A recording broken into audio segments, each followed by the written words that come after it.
lies. Political cow unveils the lies. Behind the screen, wisdom surges, lighting up hate with her eyes. In the shadows, secrets lurk. She exposes, she ignites. With every post she does the work, unmasking darkness, revealing lights. Political cow, the beacon bright, unveiling truth, banishing night. With every post she does the work, unmasking darkness, revealing lights. Oh, what? Political cow, the beacon bright, unveiling truth, banishing night. Her voice cuts through, stark and raw, shattering deception, breaking the law. Icons crumble, empires fall. She stands tall, fierce and cold. Her voice echoes a thunderous call. In the chaos, her strength unfolds. False prophets scatter, truth ascends. The world watches, mesmerized. Political cow's battle never ends. In her light, dark meets its demise. Political cow, the beacon bright, unveiling truth, banishing night. At every post she does the work, unmasking darkness, revealing lights. Political cow, the beacon bright, unveiling truth, banishing night. Her voice cuts through, stark and raw, shattering deception, breaking the law.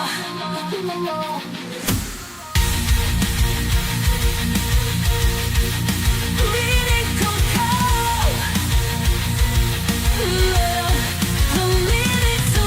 cow.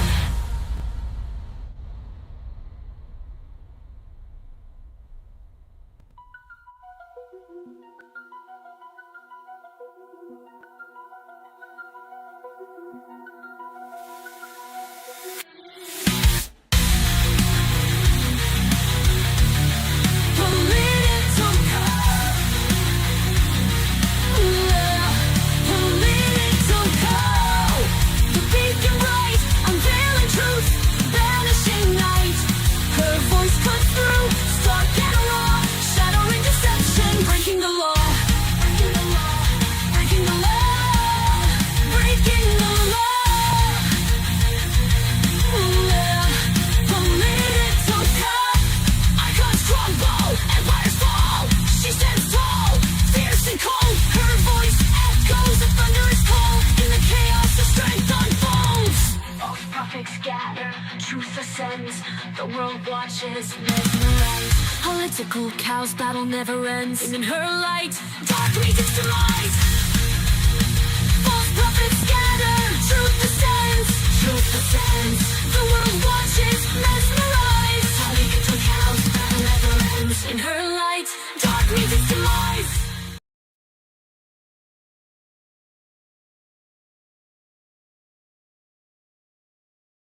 All right, we're back. Holy cow, that was a tremendous amount of technical issues on my part. I think a lot of it just with I don't know, my tech being overwhelmed. I need to get some deep seek or something going on here. I don't know what to tell you guys. It was not going well with sorry, I've had this lingering cough for like 2 months now, I swear. Just getting over a flu. So it made it worse. Come back. Constantly having to drink something warm with it. Anyway, tremendous amount of followers jumping in board. I really appreciate it, guys. It's awesome. Super awesome. You know, inauguration last week, I think we had about 1,200 in a single day. A couple days ago, we had another 500 that jumped in. I think yesterday, maybe 150. Earlier, a bunch that jumped on board as well. So I really appreciate it. Let's keep that ticker going. Almost at 100,000. I don't know what you guys think. Almost at 100,000. I mean, we're about, what, 83-ish thousand away? That's not much. That's not much. You just help me get there. So like and subscribe. Very much appreciate that. Let's get the little banner up there. Yeah, like and subscribe. Very much appreciate that, guys. What are we going to talk about? Well, as we were talking about earlier, there's three things that I want to focus in on. A lot of activities going on. Actually, hold on. There's a little feller here. Who's this little feller? Just some guy. Trump-o-nomics. You darn, and then fill in the blank with a not so friendly word. You know, that's not really something that conservatives subscribe to. That's more of a liberal act of altruism. I don't know what you want to call it. It comes along with the Beyond Meat. I'm opening up a new label for Beyond Lettuce, by the way, just kind of cuts of meat. In fact, maybe I should call Arby's. You know, they got the meat. Maybe Beyond Lettuce is something that they'd be interested in. So anyway, we'll see if that takes off. Just a joke, but anyhow, three things that I'm after right now. As you guys are rolling in with the subs, I appreciate that. Three things that I'm after right now. Want to close out Trump's talk that he was giving yesterday. We had a little bit left. Not yesterday, excuse me, earlier today in Las Vegas, talking about his tax policy. Now, again, no tax on crypto, no tax on tips or overtime, which is a very big deal. A lot of people are having to go down that route to make ends meet. Again, Redfin surveys out there, half of this country surveyed cannot make ends meet, have difficulty making rent payments or mortgage payments on a month-to-month basis. A quarter of those folks that are making them skip meals in order to make payments. That doesn't sound like an economy that's booming. There's a lot of other individual stats like that that really underscore what's going on behind the scenes, and it's being masked by Democrats coming in and saying, hey, look at the stock market, all-time highs, when in reality the system's not working. It hasn't been working for the last 4 years. And if you're going to print money and drop it in a system that's already not working, what do you think is going to happen? Who do you think is going to get that money, right? Anyway, let's continue Trump's remarks. We'll take a look and do some analysis as we kind of go here. Yeah, again, a lot, and this is just the tip of the iceberg, right? We'll take a look at the latest headlines, but Trump's talk on taxes.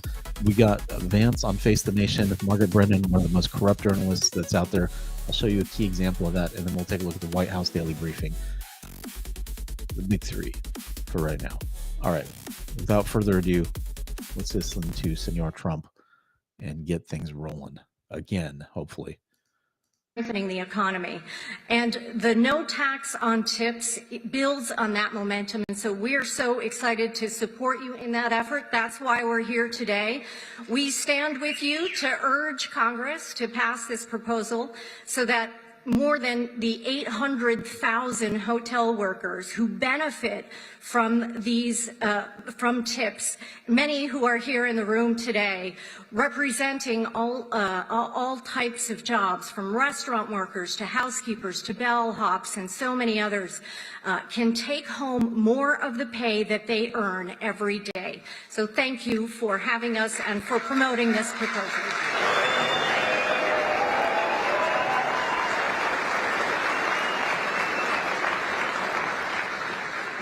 Thank you very much, Jessica. Great. After 4 long years, and these were long years of a government that always put you last. They put America last, they put you last, they put everybody last that was associated with us. You once again have a president who's putting our workers first, putting our families first, and above all, putting America first. And we're going to keep America first, and you see it.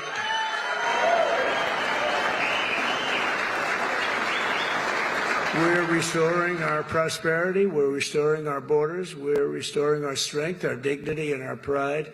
We've been hurt badly by this group of people. This group of people, they didn't have a clue what the hell was happening. It's so disgraceful that they were allowed to do it. But quite honestly, we're restoring our country. Within hours of taking the oath of office, I declared a national emergency at our southern border. I sent active duty troops to the border to help repel the invasion. Tom Homan is leading the charge, you know that. We like Tom Homan, right? Doing a great job. We immediately halted all illegal entry and began sending every border trespasser and violator back to the places from which they came. I signed an order that will designate the cartels as foreign terrorist organizations. It's a big deal. That's a big deal. Biden didn't want to do that. No, I don't want to do that. Biden didn't know he was alive. He didn't want to do it. He didn't want to do that. I always wanted to do it, you know. I mean, think of it. Is that a terrorist organization or what? And we began to leverage the full and immense power of federal government and state government and enforcement to eliminate the presence of all foreign gangs and criminal networks bringing devastating crime to American soil. And we don't allow people to enter our country and to dump their prisons into the United States of America anymore. When we see that, our people are instructed to do whatever they have to do. They can do whatever the hell they want to do. Throughout this week, the heroes of ICE have been hunting down and arresting hundreds of illegal alien criminals.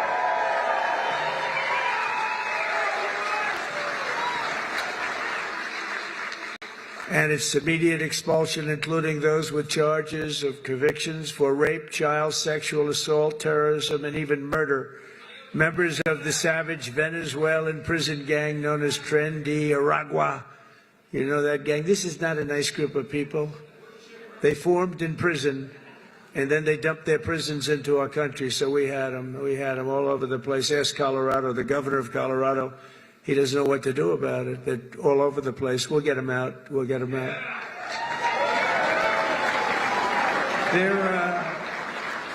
In a sense, they're in the real estate business. They go into a building and they take it, you know?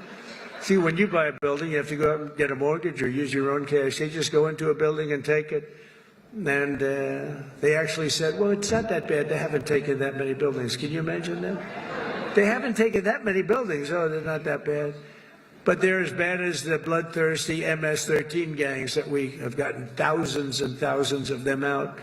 In fact, over 11,000 murderers were released into our country by other countries all over the world because of Biden's open border policy. And when I heard about that, I said, everybody's going to empty out their prisons into our country. I said that. I'd do that if I were heading up any one of the many countries that you know about, not just South America, all over. They take their prisons and mental institutions and they empty them out into our country. Can you imagine a person doing this? Can you imagine somebody doing that to our country? For American citizens, January 20th, 2025 was truly Liberation Day. That was really Liberation Day.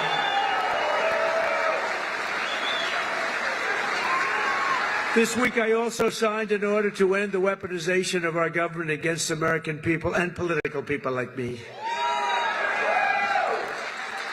We never had a thing like that. He went after his political opponent. Who would have thought he helped me?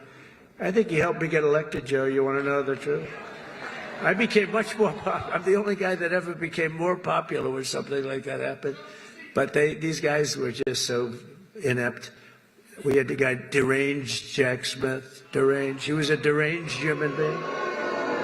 But they thought this way Biden could sneak by and he could win an election, another cheating in another election. That's what it was. But we won. We won. You think that was fun? You think that was easy? It wasn't fun. And investigate all of the abuses of power. I pardoned hundreds of political prisoners who had been viciously persecuted by the Biden regime.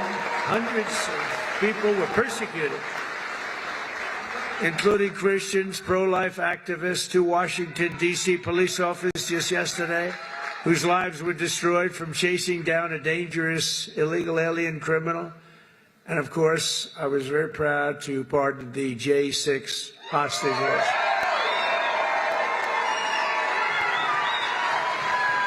Once and for all, I stopped government censorship and we brought back free speech in America. We brought it back. We did more in this last week. People can't even believe it. I also signed an order to declassify and publish all remaining files related to the assassinations of President John F. Kennedy, Robert Kennedy, and Martin Luther King, Jr. I signed an order that will end all of the lawless diversity, equity, and inclusion nonsense all across the government and the private sector.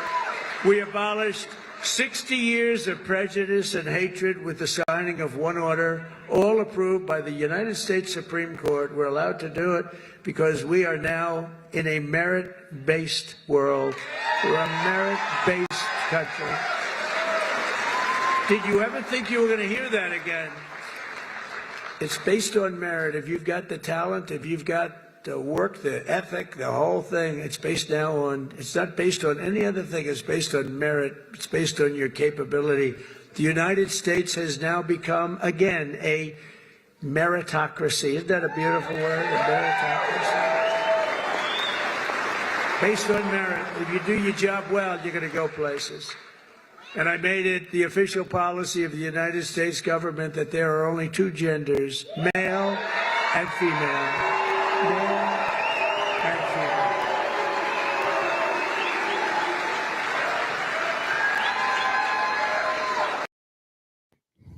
female. Excuse me. This cough has to go at some point. Cameron Dale, Trump is the Antichrist. Need to call in to kind of explain that a little bit more. One of the more highly supported candidates by the Christian base that's in the Republican Party.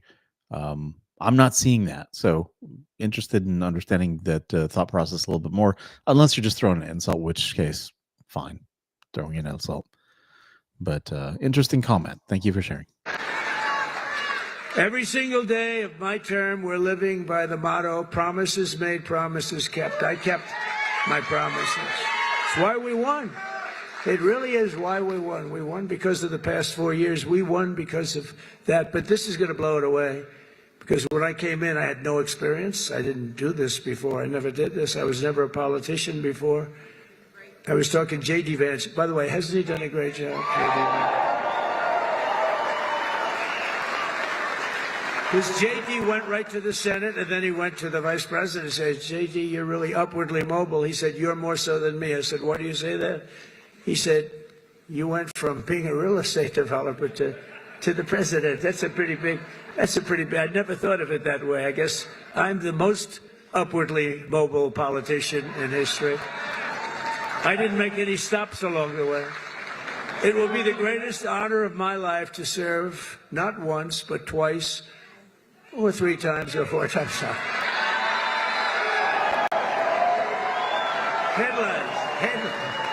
Headlines from the fake news. Now it will be to serve twice. For the next 4 years, I will not rest, I will not yield, and together we will not fail. We will win, win, win. We will bring back the American dream. We're going to bring it back. You know, in recent years, our nation has suffered greatly, but we are going to make it great again, greater than ever before. We'll be a nation like no other, full of compassion, courage, and exceptionalism. That's what we're doing, and that's what it's all about. And you see that. I think you see. You know, this idea of exceptionalism and encouraging, excuse me, achievement. Sorry, guys. I think it's something that's been lacking for 4 years, perhaps even longer. It's about time that people are given some drive, and that sort of behavior is something that is sought out for it, instead of complaints of why isn't the government doing X or Y or Z for me? And the answer is because it won't. It won't do that. It more in the last week than you've seen it in years. And I walked up the stairs of that massive plane that's waiting for me, that big 747, and I said, there's no way I'm going to let myself fall, because that was one hell of a...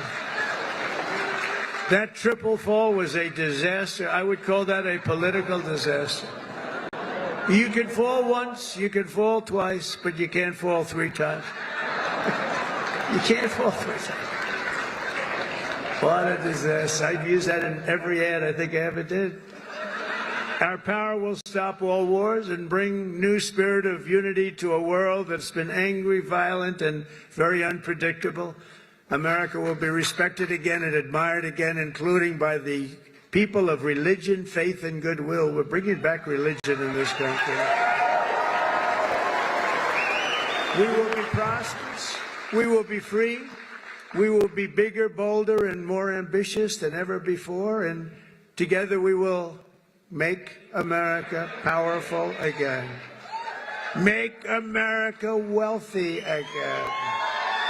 Make America healthy again. We will make America strong again. Make America proud again. We're going to make America safe again. And we will make America great again. Thank you very much. And thank you very much, Nevada. Thank you, Joe. Thank you very much. We'll be back. We'll be back. Thank you. Thank you, my man. Great job. Thank you, everybody. Yeah, and they're going to end it here now with, of course, the Village People theme song that I'm not going to get a copyright on that. And we'll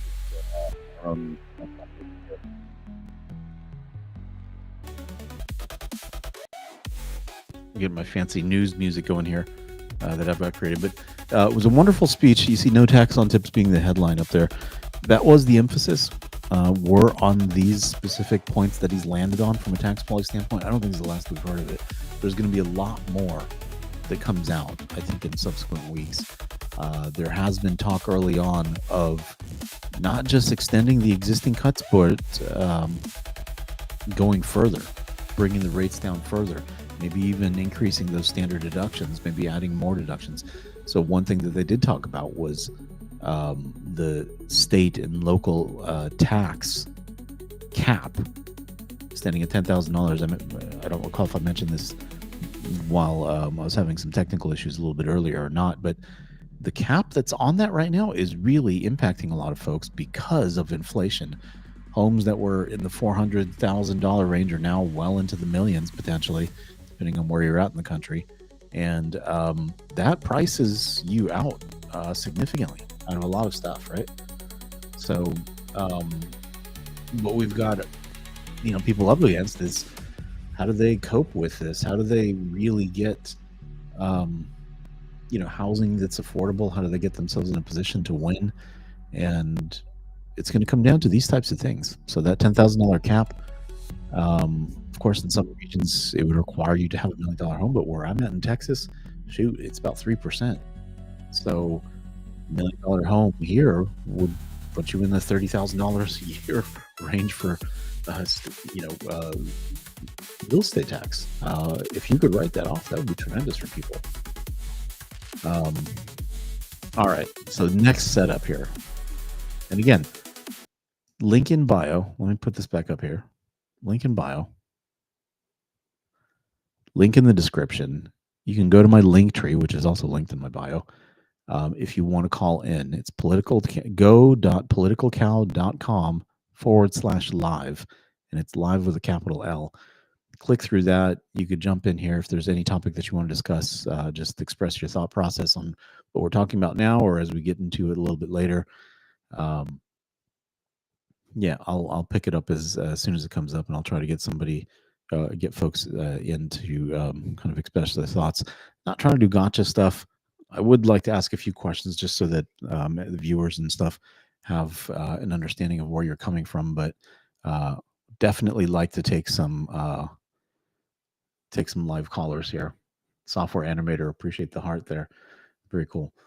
So again, you got some thoughts. We had Cameron Dale earlier saying Trump is the Antichrist. You want to help make that case to folks live and in your own words, not just in the chat? Hey, click through the link. It'll be out there. And again, the couple things we're going to look at. We just heard Trump close out his speech in Las Vegas. Margaret Brennan interviewed J.D. Vance here, and then we've got the presidential daily briefing that just has started getting going here. Margaret Brennan. All right, let's take a look at. I'm calling her one of the more corrupt, liberal-leaning, unapologetically liberal-leaning folks that are out there in journalism. Here's an example. Okay, now this is, you can find this on my my YouTube channel. Let me pop over there.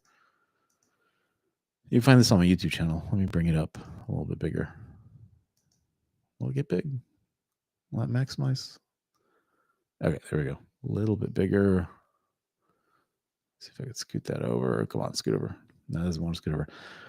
But listen to the setup, and you see her take a gulp in between, right? I'll let this play maybe a couple of times, but it'll give you an idea of where she's really coming from with some of this stuff. This guy is a genius. Excuse me, with I think this guy is a genius. Went on and answered for the better part of an hour questions, some of them in detail.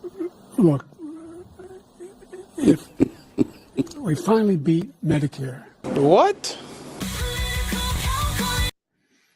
And she was referring to, I mean, this was her analysis right after the debate with Donald Trump, that he answered questions and then she gulps and says in detail. And I'm going to play it again. What the? But listen to her response. I think this guy is a genius.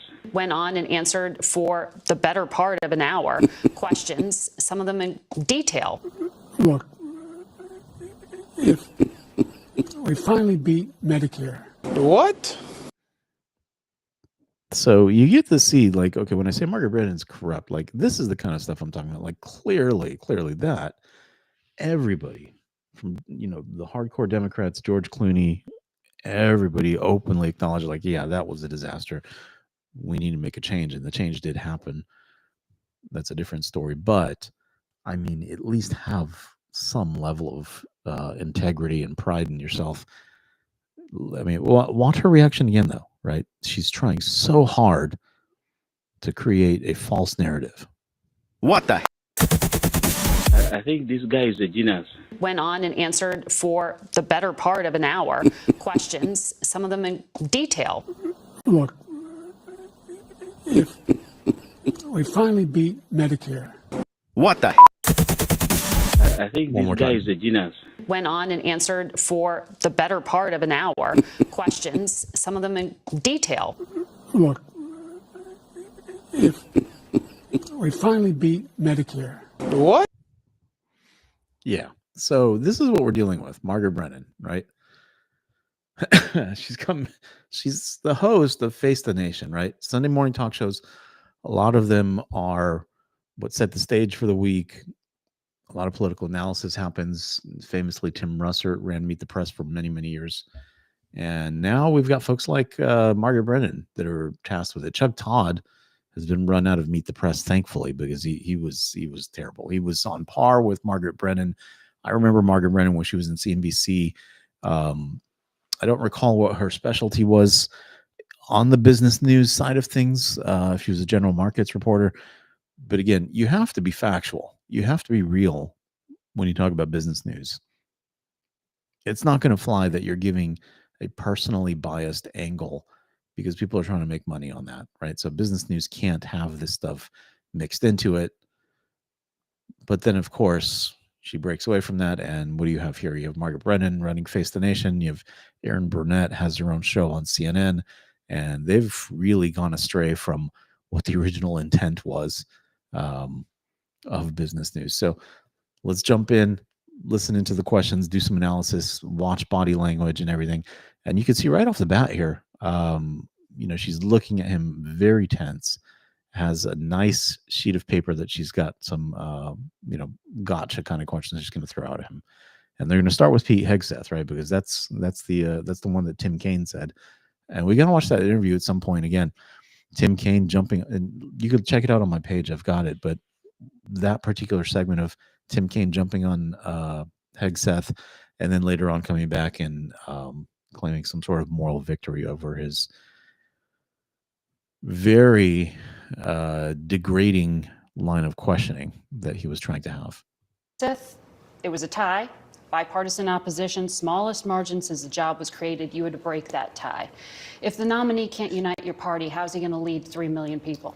Well, look, I think Pete is a disruptor, and a lot of people don't like that disruption. But, Margaret, that disruption is incredibly necessary. If you think about all of those bipartisan massive votes, we have to ask ourselves, what did they get us? They got us a country where we fought many wars over the last 40 years, but haven't won a war about as long as I've been alive. They've got us a military with a major recruitment crisis, a procurement price crisis that's totally dysfunctional, where we buy airplanes for billions and billions of dollars, terrible cost overruns, the delivery dates are always delayed. So we need a big change. Now, admittedly, there are people who don't like that big change, but it is necessary, and it's explicitly what Donald J. Trump ran on, and I think part of the reason why the American people elected him their 47th president. So the main objective is changing all of that, that it's going to be Pete Hegseth alone? I'd say the main problem the main thing that we want Pete Hegseth to do is to fix the problems at the Department of Defense. And unfortunately, there are many. We've gotten into way too many wars that we don't have a plan for winning. We've gotten into way too many misadventures that we shouldn't have got into in the very first place. And our procurement process, Margaret, is incredibly broken. We're Those in are an policy era. decisions. Well, of course, they're policy decisions, but they're also logistical and implementation decisions. Did you hear that? How kind of snide and condescending she made that remark? Those are policy decisions. You should know better than that, right? If you look at where we are with the rise of go back one artificial second. intelligence, with Watch the her body rise of language and drone listen to how she says technology it. in place, and our procurement process, Margaret, is incredibly broken. We're Those in are an policy era. decisions. Well, of course, they're policy decisions, but they're also logistical and implementation decisions. If you look at where we are with the rise of artificial. So again, talking about recruitment, talking about massive increases in cost overrun, and she's like, "Those are policy decisions." Like, okay, so squarely, you're putting the blame on the individual who should be dictating that policy, that strategy. Who is that? Who was that? Joe Biden, or was it? Was it by committee? Was it his interns doing that? I don't know. Still waiting for the book to do the tell-all on that piece, but I didn't even understand why she's making that point. It's like an absolutely ridiculous point to make at this moment. Artificial intelligence, with the rise of drone technology and drone warfare. We have to really, top to bottom, change the way that we fund the procurement of weapons, the way that we arm our troops. This is a major period of disruption, and we think Pete Hegseth is the guy to lead the job. Now, there's another element to this, Margaret, too, which is we believe that military morale, at least until the election of President Trump, was historically low. You had the Army missing recruitment goals by tens of thousands of soldiers, and already recruitment is starting to pick up because Pete Hegseth is fundamentally a warfighter's leader at the Department of Defense. He is a guy who sees not through the perspective of the generals or the bureaucrats. He looks at things through the perspective of the men and women that we send off to fight in our wars. Both the Wall Street Journal and the National Review, conservative publications, as you know, have been critical of Tulsi Gabbard. The Review called her an atrocious nominee who deserves to be defeated. They compared her defense. I just want to say thank you to the gifts getting sent in there on the TikTok platform. Folks, all proceeds will go towards improved equipment. There was clearly a big fail earlier on the lack of hardware strength that I've got going on here over here. But if you are on TikTok, send me those ice creams, those Joe Biden ice creams. That's what we're after here today. Of Edward Snowden, the fugitive who stole U.S. secrets, to an attorney general who thinks the mob gets a bad rap. Her refusal to accept U.S. intelligence findings that Assad gassed his own people, they said, was like a nominee for OMB director not being able to count. Does any of this give you pause, putting her in charge of the U.S. intelligence community? Yes or no? No, Margaret, look, these are publications that attacked Donald J. Trump obsessively, but those publications don't determine who the president is, the And American ultimately people supported do. him. And Donald J. Trump is the person who determines who his cabinet is, not these publications that I think, frankly, have lost relevance. The Senate will Tulsi ultimately Gabbard's. decide. Well, the Senate will provide advice and consent, as is its constitutional obligation, but I feel confident that Tulsi Gabbard will ultimately get through. Two things that are important to know about Tulsi. First of all, she is a career military servant who's had a classification at the highest levels for nearly 2 decades. She has impeccable character, impeccable record of service, and she also is a person who I think is going to bring some trust back to the intelligence services. Bureaucrats at our intelligence services have gotten completely out of control. They've been part of the weaponization of our political system, the weaponization of our justice system. We need to have good intelligence services who keep us safe, but part of that is restoring trust in those services, and we think Tulsi's the right person to do it. That's She why doesn't the trust president. those intelligence services. She recognizes that the bureaucrats have gotten out of control, and we need somebody there who's going to rein them in and return those services to their core mission of identifying information that's going to keep us safe. You campaigned on lowering prices for consumers. We've seen all of these executive orders. Which one lowers prices? We have done a lot, and there have been a number of executive orders that have. So very quickly jumping from couldn't get you on Pete Hegseth, couldn't get you on Tulsi, Now let's jump into prices because what is it? 7 days into your presidency? Well, actually, it's probably 9 days. Let's call it 9 days. 9 days into your presidency. I mean, it's late. Technically, day 9. 9 days in your presidency. Oh, you should have had everything solved by now. Everything should be a good deal. And remember, we've pointed out here many times before that when they were saying inflation dropped from 9% to 2%, that did not mean prices came down. It just meant how quickly prices are going up. That slowed down. There's been a slowdown in how quickly prices are increasing from a 9% overall rate on average to 2%. Or whatever it's at this point in time, might be around the 2% range. So what the heck, right? Immediate assistance. And you see that across social media. They're saying like, look, eggs are $9 a dozen. I just checked. They're about 4 something. They are elevated. But I heard there's also an outbreak of bird flu that's causing supply issues. I mean, leave out some facts. Why don't you, news? Caused already jobs to start coming back into our country, which is a core part of lowering prices. More capital investment, more job creation in our economy is one of the things that's going to drive down prices for all consumers, but also raise wages so that people can afford to buy the things that they need. If you look at our slate of executive orders, no, Margaret, prices are going to come down, but it's going to take a little bit of time. All right, again, behaviors, observing mannerisms and comments. You saw the little giggle there, right? And again, she came from business news. She should know better. This is not a journalist that has no experience in how economics works, economic indicators, what drives inflation. These are not foreign topics to her. She knows this stuff inside and out. You almost have to, if you're going to live on CNBC for more than a day, you have to get that stuff down. And she was there for a good while, did a decent job as a market reporter. Watch again. I'll let this play, but pay attention to this remark she makes. She's chuckling like, I got you, right? Time, right? The president has been drive down prices for all consumers, but also raise wages so that people can afford to buy the things that they need.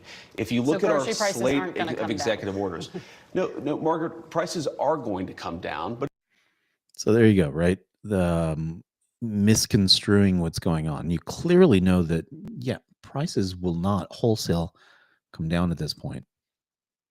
The system needs to get fixed so that wage growth can happen. That's the offset. We need to grow ourselves out of this. And it doesn't mean grow the stock market, as Democrats have said, like, look, Dow is at 45,000 or whatever. That's not the growth we're after. We're after wage growth. We're after growth in personal income. That's where we need to focus. Disposable income for people. How do you grow that part of the economy? Metrics that matter for families and individuals. but it's going to take a little bit of time, right? The president has been president for almost 5 days. I think that in those 5 days, he's accomplished more than Joe Biden did in 4 years. It's been an incredible breakneck pace of activity. We're going to work with Congress. We're, of course, going to have more executive orders, and we're going to try the way that you lower prices is that you encourage more capital investment into our country. And you ask specifically, what executive order is going to help lower prices? All of the stuff that we've done on energy, to explore more energy reserves, to develop more energy resources in the United States of America. One of the main drivers of increased prices under the Biden administration is that we had a massive increase in the energy prices. Donald Trump has already taken multiple executive actions that are going to lower energy prices, and I do believe that means consumers are going to see lower prices at the pump and at the grocery store, but it's going to take a little bit of time. Rome wasn't built in a day, and while we've done a whole lot, we can't undo all of the damage of Joe Biden's presidency in 4 days. Well, there are a lot of things that contributed to higher energy prices, and there was record oil and gas production. Yes, Joe Biden did many terrible things to lead to an increase in prices. I agree, Margaret. No, but all the things you experience at the grocery store are what people touch and feel. That's what you were talking about, bacon on the campaign trail. Of course, of course. Those things. When do consumers actually get to touch and feel a difference in their lives? Well, Margaret, how does bacon get to the grocery store? It comes on trucks that are fueled by diesel fuel. If the diesel's way too expensive, the bacon's going to become more expensive. How do we grow the bacon? Our farmers need energy to produce it. So if we lower energy prices, we are going to see lower prices for consumers, and that is what we're trying to fight for. Well, the flurry of executive orders most of them weren't about the economy. Many of them were, though, Margaret. We had, I think we've a taken promise over of tariffs by February 1st. We've taken over 200 executive actions, some executive orders, other executive actions. Again, this is in less than a week, and a lot of them were focused on the economy, bringing investment into our country and lowering energy prices. We've also focused on safety, restoring public safety, ending weaponization of the Department of Justice. We've done a lot, and I think the president is to be commended. Nice correction there, right? Not letting her kind of make these one-off statements and then moving on that can be used in social media. They'll be used anyway, but they've been corrected here, right? There's been a lot of executive orders made, but this isn't it, folks, right? And I see in the poll, 75% of folks are saying that Trump will make a difference in their lives. And this is how. This is just the start. It's not one and done in 5 days, right? And then we take a break for the rest of it. We need to hit the ground running with a bang. 200 in one day. There's a continuous stream of things that are ongoing. We'll watch a little bit later during the daily press briefing that's had the continuing millions and tens of millions of dollars that are being cut out of federal spending that are completely erroneous. It's a combination of things like that that's really going to help us reduce our tax burden, put money back in the hands of individuals. And again, I asked the question earlier, is the government more well suited to spend your money on your behalf and give it in foreign aid, or are you a better arbiter of your own finances and your own investments? For actually coming in and doing something with this incredible mandate the American people gave him. He's not sitting in the Oval Office doing nothing. He's doing the American people's business, and I think they're going to see a lot of good effects from it. Well, a lot of these announcements have yet to take effect. Sure. The president did say he wants to do something with an executive order in relation to federal. Hey, I'll just say RAJC, let me put your comment up here, the administration of fools. Yeah, man, I agree 100%, but Biden is out. We don't need to kind of denigrate them anymore. History will judge them pretty harshly, I'm sure. So I'm sure a lot of people agree with you 100%. Biden was just an administration full of fools, but we'll leave them in the past at this point, is my take on it. Emergency response. He said he may reform or eliminate FEMA. Instead of sending emergency responders, he may start to send a percentage of money to states to take care of themselves. But, FEMA has specialized expertise that some of these states just don't have Margaret, in their arsenal. And I wish how that they... will states who are lower income states, the Mississippis, the Kentuckys, the Alabamas, be able to do this for themselves without federal help? Well, the president, to be clear, is not saying we're going to leave anybody behind. He's saying that in the way that we administer these resources, some of which is coming from the federal level, some of which is coming from the state level, we've got to get the bureaucrats out of the way and get the aid to the people who need it most. But these Let's are the be first honest, responders. Margaret, you talk about the expertise from FEMA. FEMA in North Carolina, in California, in Florida with some of the hurricanes has often been a disaster. And it's not because we don't have good people at FEMA, it's because bureaucratic red tape and garbage prevents the rapid deployment of resources to the people who need it most. But the states are now going to have to do this themselves? The president is trying to encourage us to reform the way that we deliver emergency response in a way that gets resources to the people who need it. So don't take him literally.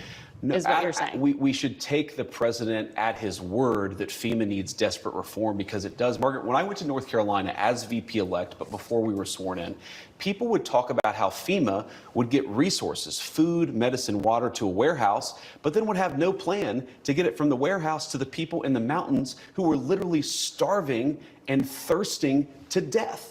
We can do so much better, and under Donald Trump's leadership, we will. But they work with the state and local officials. They often don't work well enough. And again, that's not because on the state and local officials? The FEMA management officials don't work well enough with the state and local officials to get resources to the people who need it.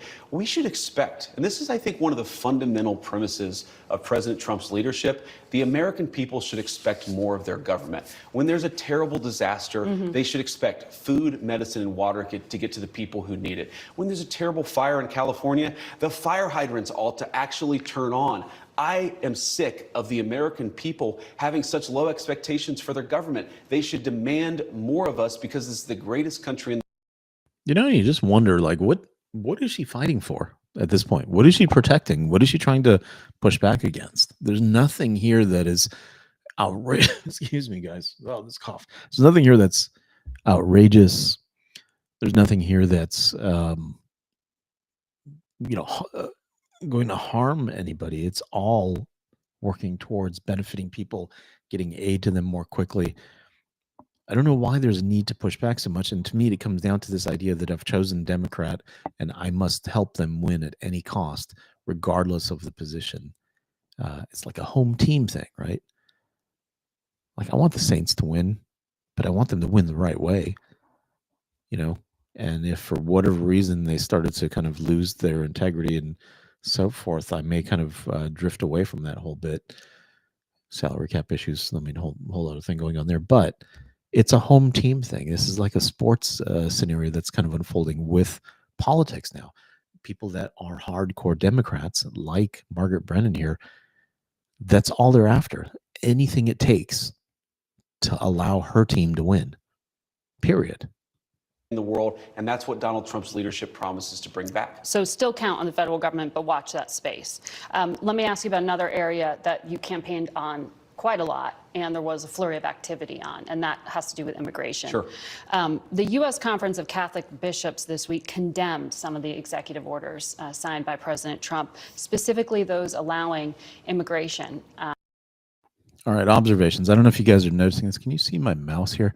All right, so there's some lines developing kind of under her eye here, and here. It's tension. Muscles are tensing up in her face a little bit, right? You see her eyebrows flattening here, compressing downward a little bit. There's quite a bit of tension. There's frustration happening in her face, not going as she had hoped. She wants to be the one that gets him. She wants the gotcha interview. She's the face of Face the Nation. CBS News, of course, famously a very liberal outlet since the days of Dan Rather, who tried to go after Bush Jr. with completely falsified documents that were very easily, I'm going to say, debunked at the time. Anyhow, watch these mannerisms, right? Watch the body language, watch the tone. You can clearly see that she's completely against anything that Vance represents, without even considering if her audience wants her to act in this manner. And customs enforcement to enter churches and to enter schools. Do you personally support the idea of conducting a raid or enforcement action in a church service, at a school? Well, let me address this. Of course, if you have a person who is convicted of a violent crime, whether they're an illegal immigrant or a non-illegal immigrant, you have to go and get that person to protect the public safety. That's not unique to immigration. But let me just address this particular issue, Margaret, because as a practicing Catholic, I was actually heartbroken by that statement. And I think that the U.S. Conference of Catholic Bishops needs to actually look in the mirror a little. And guys, I am not an expert in body readers, so I appreciate that intact. The derp just happened here. Not an expert. This is just kind of my interpretation thing. I've been wrong before, guys. I try to do my best to read people. I try to judge character, understand where people are coming from, what are their drivers, what are their motivations, especially when it comes into a corporate environment. Fundamental questions in that situation: are you here to give, or are you here to take? And take by, are you going to act on your own, be selfish, or are you here to, kind of grow the team and help a team emerge?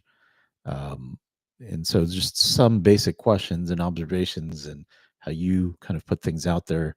It is a test, but guess what? You got to pass some tests in life, right? And so it's the same sort of thought process I have. I could be completely wrong. I'm not an expert, guys. Just putting it out there as a disclaimer. Bit and recognize that when they receive over $100 million to help resettle illegal immigrants, are they worried about humanitarian concerns, or are they actually worried about their bottom line? We are going to enforce immigration law. We're going to protect the American people. Yeah. Donald Trump promised to do that, and I believe the U.S. Conference of Catholic Bishops, if they're worried about the humanitarian costs of immigration enforcement, let them talk about the children who have been sex trafficked because of the wide open border of Joe Biden. Biden. you Let personally them talk support them about going into people like schools Laken and Riley who were churches. brutally murdered. I support us doing law enforcement against violent criminals, whether they're illegal immigrants or anybody else, in a way that keeps us safe. Let me ask this question, But Margaret. Let's separate the immigration issue. If you had a violent murderer in a school, of course I want law enforcement to go and course. get that person out. Of So what's course. the point of the question? You changed the regulation this week. That's the point of the question. Exactly. Giving the authority Yes. to go into churches and go into schools. We empower. Okay, we gotta go back and listen to the inflection, right? It wasn't like a high pitch. So sometimes you hear, we'll just take men for example, a high pitch like, "Oh yeah," like kind of thing when they're being a little soft and don't want to aggressively kind of engage in a given topic. Sometimes because they're in the wrong or they're trying to, kind of over accommodate for something. In this case, it was a little bit more patronizing how she kind of put it in there, right? Let me go back real quick. Listen to this. If you had a violent murderer in a school, of course I want law enforcement to go and course. get that person out. Of So what's course. the point of the question? You changed the regulation this week. That's the point. So you see her like she looked to the side, of course, coming back at his questions, right? Team, let me see. Team, what team? This is America, not a corporate retreat. Broski. Sorry, this is just how my mindset works, my man. Uh, this is absolutely America. I mean, honestly, you size anybody up, you just kind of meet or you kind of observe their responses to things. I don't know, maybe it's just me, but applicable beyond whatever. It's just something that came to my mind in terms of corporate environment because I've had to do quite a bit of that recently in sizing people up. Corporate welfare to me is a lot of these folks that are just kind of floating along, not doing anything because they know they're not going to get called out. Of the question. Exactly. Giving the authority to go into churches and go into schools. We empowered law enforcement to enforce But the that law also everywhere has to a protect knock-on Americans. effect, a chilling effect, arguably, to people to not send their kids to school. I desperately hope it has a chilling in the effect on churches, illegal you think immigrants the coming U.S. into our Conference country. of Catholic Bishops are actively hiding criminals from I think the U.S. law Conference enforcement? of Catholic Bishops has frankly not been a good partner in common sense immigration enforcement that the American people voted for. And I hope, again, as a devout Catholic, that they'll do better.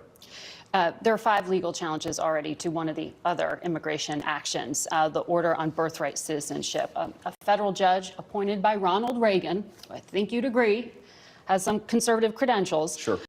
paused the order to end birthright citizenship, calling it blatantly unconstitutional. How do you reconcile this challenge to the 14th Amendment to the Constitution? So I obviously disagree with that judge, and these things, some of them will be litigated. That's the nature of our constitutional system. But here's the basic idea of President Trump's view on this. If you are a lawful permanent resident or a legal immigrant who plans to stay, your children, of course, should become American citizens.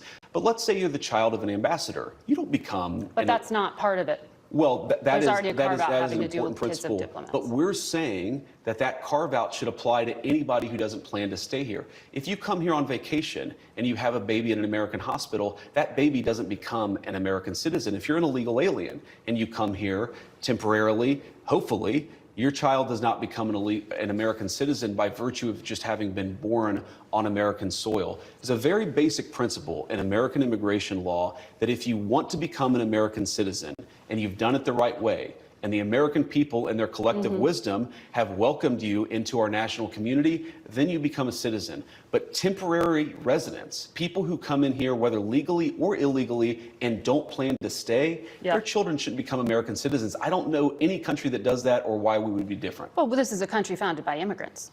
Well, this is a country This is a founded unique by... country. This is a... Bizarre comment. Oh my goodness! Look at that smile I caught there. Right? It's like the gotcha Joker face, right? Like gotcha. Right? Like, can I zoom in on this wonderful? No, I can't zoom in. Is it? No. Oh yeah. Oh wow! I zoomed in. How about that, guys? Look at that. Like, oh yeah. Whoa, hey, get back up there. Get back up there. Why doesn't it want to stay up there? It's like a big gotcha face. Like, yep, gotcha, Vance. I gotcha. So her point was like, this is a country founded on immigrants. So when folks are, we need to allow for that birthright citizenship. Like, let me tell you my story, okay, guys. My family were immigrants coming here, and they left for real asylum reasons. Family names showed up on a list, right? Because of communist takeovers that were kind of underway. There's folks on my dad's side of the family, their name showed up on lists, and they've never been heard from, like, ever. And it's like 40 years later, nobody knows what happened to them. That's how these things work. That's real asylum. And it wasn't like, let's bail and just show up in the United States. The process was go to the embassy in a different country, for the United States, apply there. And we did that, and we waited, and we got the ticket to come to the States the right way.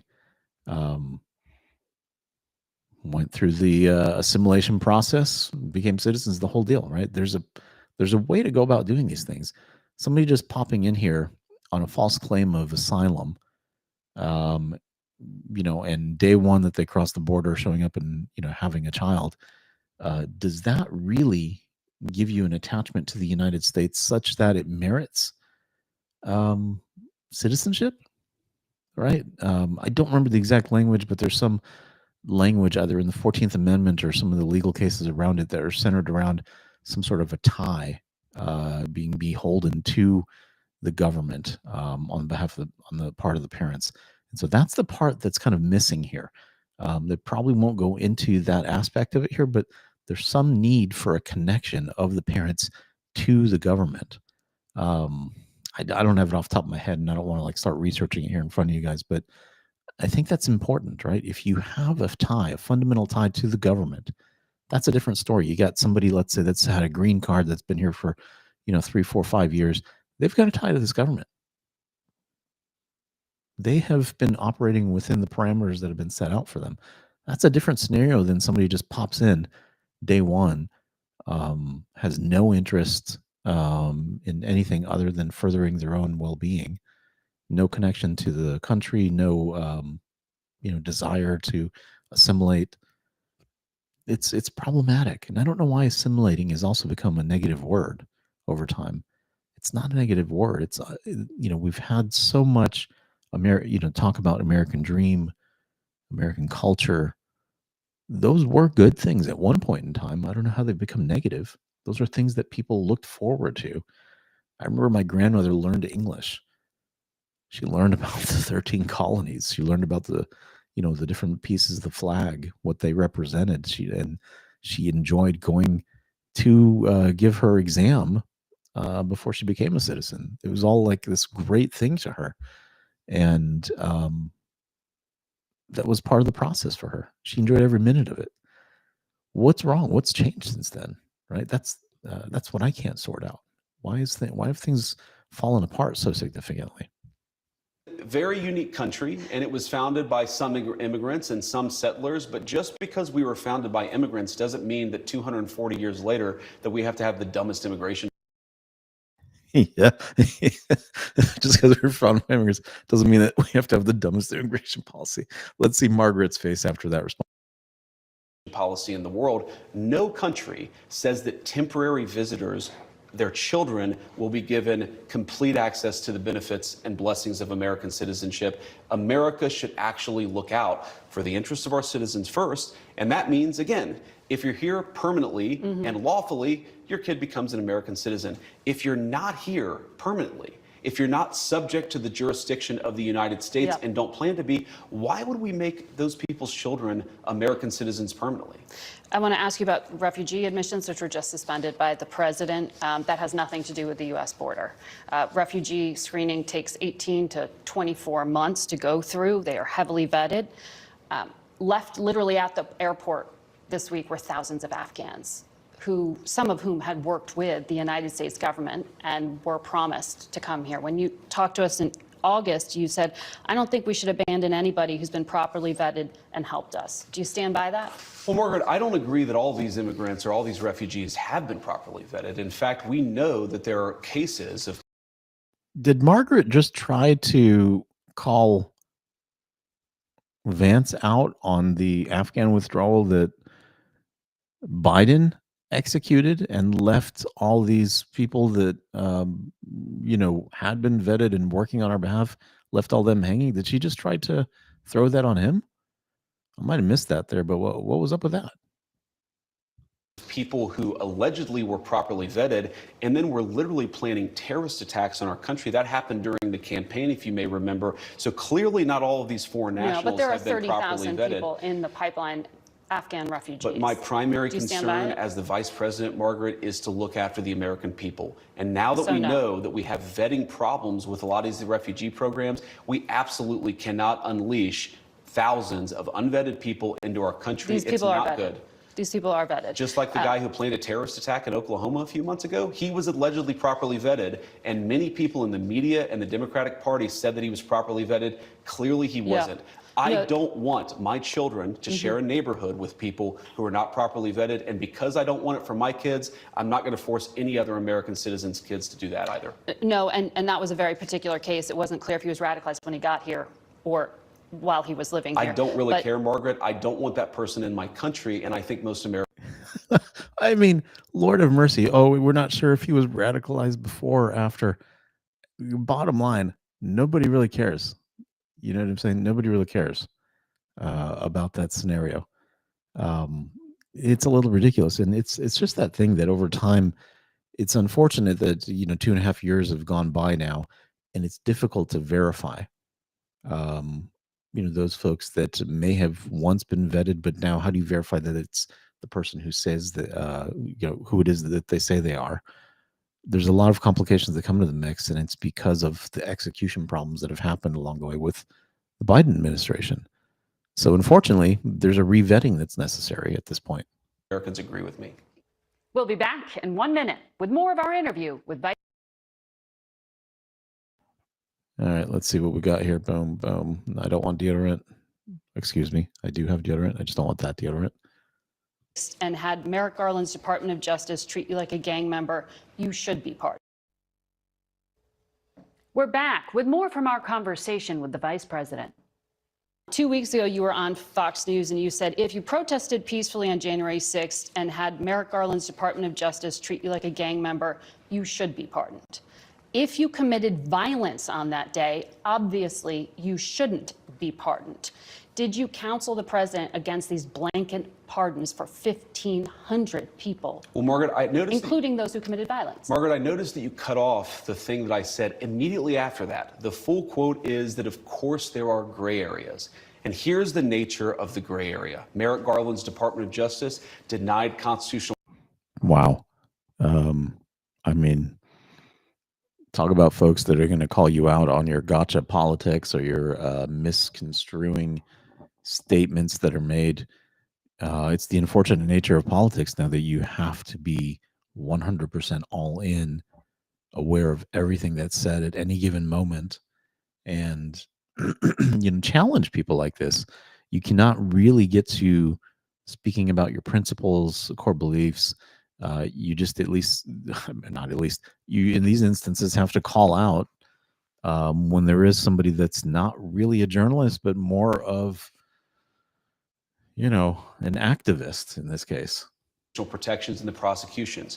There were double standards in how sentences were applied to the J6 protesters versus other groups. What the president said consistently on the campaign is that he was going to look at a case-by-case basis, and that's exactly what we did. We looked at 1,600 cases, and the thing that came out of it, Margaret, is that there was a massive denial of due process of liberty, and a lot of people were denied their constitutional rights. The president believes that.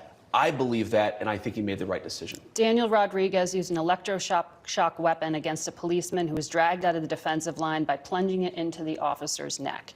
He was imprisoned, sentenced to 12 years, 7 months. He got a pardon. Ronald Maccabee hit a cop while wearing reinforced brass knuckle gloves, and he held one down on the ground as other rioters assailed the officer for over 20.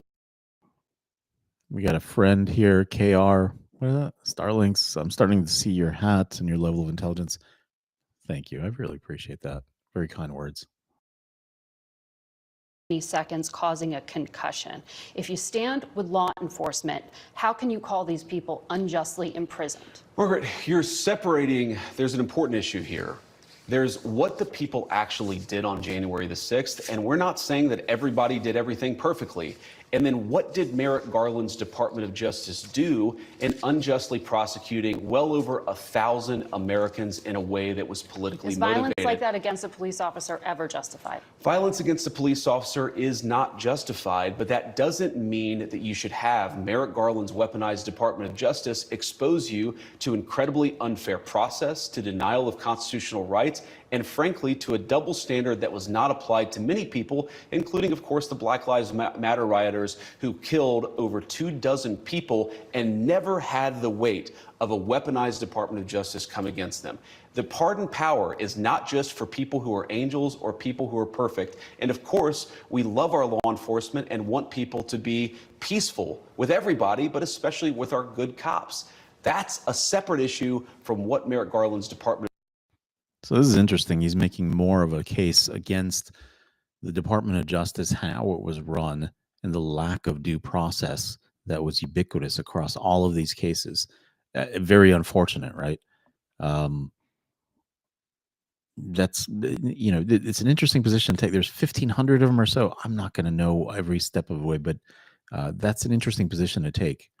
And I don't think it's one that's widely understood, because altogether folks are just saying like, oh, he's giving them blanket pardons and that's that.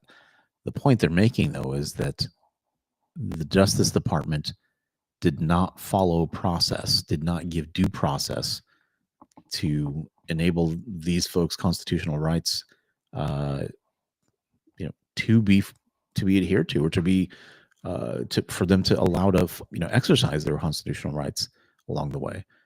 Things were done completely out of whack, and so there's a correction of that needs to take place, for better or worse in some of these cases, though. This one's a sticky one. I don't know. Justice did. We rectified a wrong, and I stand by it. I'm being told we're out of time, but I want to quickly ask you, the richest men in the world were at that Capitol on Inauguration Day. Heads of Amazon, Google, Mark Zuckerberg of Facebook. In August, you told us Google and Facebook are too big. We ought to take the Teddy Roosevelt approach. Break them up. Don't let them control what people are allowed to say. They've now donated to the Trump inauguration. Are you still going to break up big tech? So, you know who else was at the inauguration? Was my mom, and a lot of people who just supported the president and fought every single day to get his election. And they to make gave it, $1 and to million make it possible each to the inauguration. And there were a lot of people who didn't give $1 million to the inauguration. They got pretty good seating. Who were on that stage, Margaret. They didn't have as good a seating as my mom and a lot of other people who were there to support us. But look, we believe fundamentally that big tech does have too much power, and there are two ways they can go about this. They can either respect Americans' constitutional rights, they can stop engaging in censorship, and if they don't, you can be absolutely sure that Donald Trump's leadership is not going to look too kindly on them. So they're still on notice. They're very much on notice. And we'll be right back with a lot more Face the Nation. Well, I don't know how that went for Margaret. She can claim that she's had Vance on there now, but clearly she was after something completely different than what happened. And you notice it was, there was a break in between. Very likely, it was a subset of what was discussed, and it was edited for the replay. It was not a live interview; it was pre-recorded, and so. That was the best face for Face the Nation that she could kind of put out there. How often does that happen? How often are things like this done? Famously, remember, famously, Kamala Harris's interview, Joe Biden interviews, excuse me, guys. All of them were edited, pre-recorded, to put the right foot forward. Of course, the one with Brett Baer was just fantastic. Gotta rewatch that one at some point with Harris. But this was the best version of things that she could kind of put out there and maybe even save some face on her part for her program. All right. So that was Margaret Brennan. She's got some more stuff here. Who did she have here? Yeah, she's got this jabroni.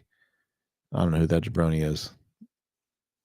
Just a bunch of jabronis that are probably going to agree with her, reinforce things that she's saying. But overall, by and large, her interview with Vance, I'm going to give a win to Vance for pushing back so much on it. So we have a new press secretary. I mean, Trump really can pick him. To be a successful press secretary, to me, you have to have a fair level of being disagreeable. You're not there to make friends, because the lion's share of people in that room are looking to kind of get you in a bad spot, make you commit to something that you're not the person to make a decision on, and to just make the overall administration look bad. And so this was a very nice performance, in my book, how it kind of unfolded, what what the new press secretary did here. Let me see if I can get it up and running here. Hang on, guys. Daily briefing. Let's do this. How are we? Good to see all of you. It's an honor to be here with all of you. A lot of familiar faces in the room, a lot of new faces. And President Trump is back, and the golden age of America has most definitely begun. The Senate has already confirmed 5 of President Trump's exceptional cabinet nominees: Secretary of State Marco Rubio, Defense Secretary Pete Hegseth, CIA Director John Ratcliffe, Homeland Security Secretary Kristi Noem, and Treasury Secretary Scott Bessent.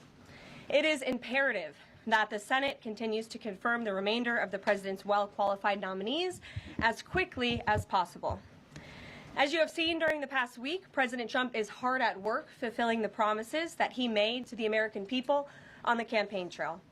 Since taking the oath of office, President Trump has taken more than 300 executive actions, secured nearly $1 trillion in U.S. investments, deported illegal alien rapists.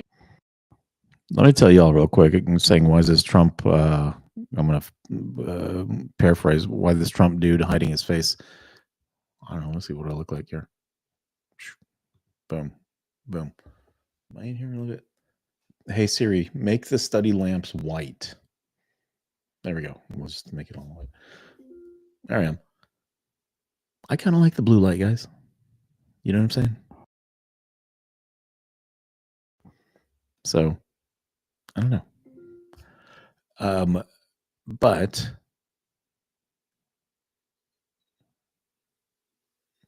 where does the thing?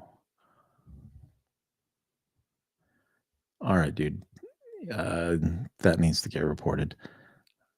I don't know what to tell you, Cameron.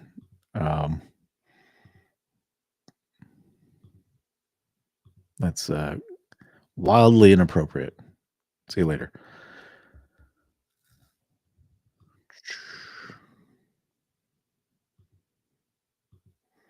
Boom, out.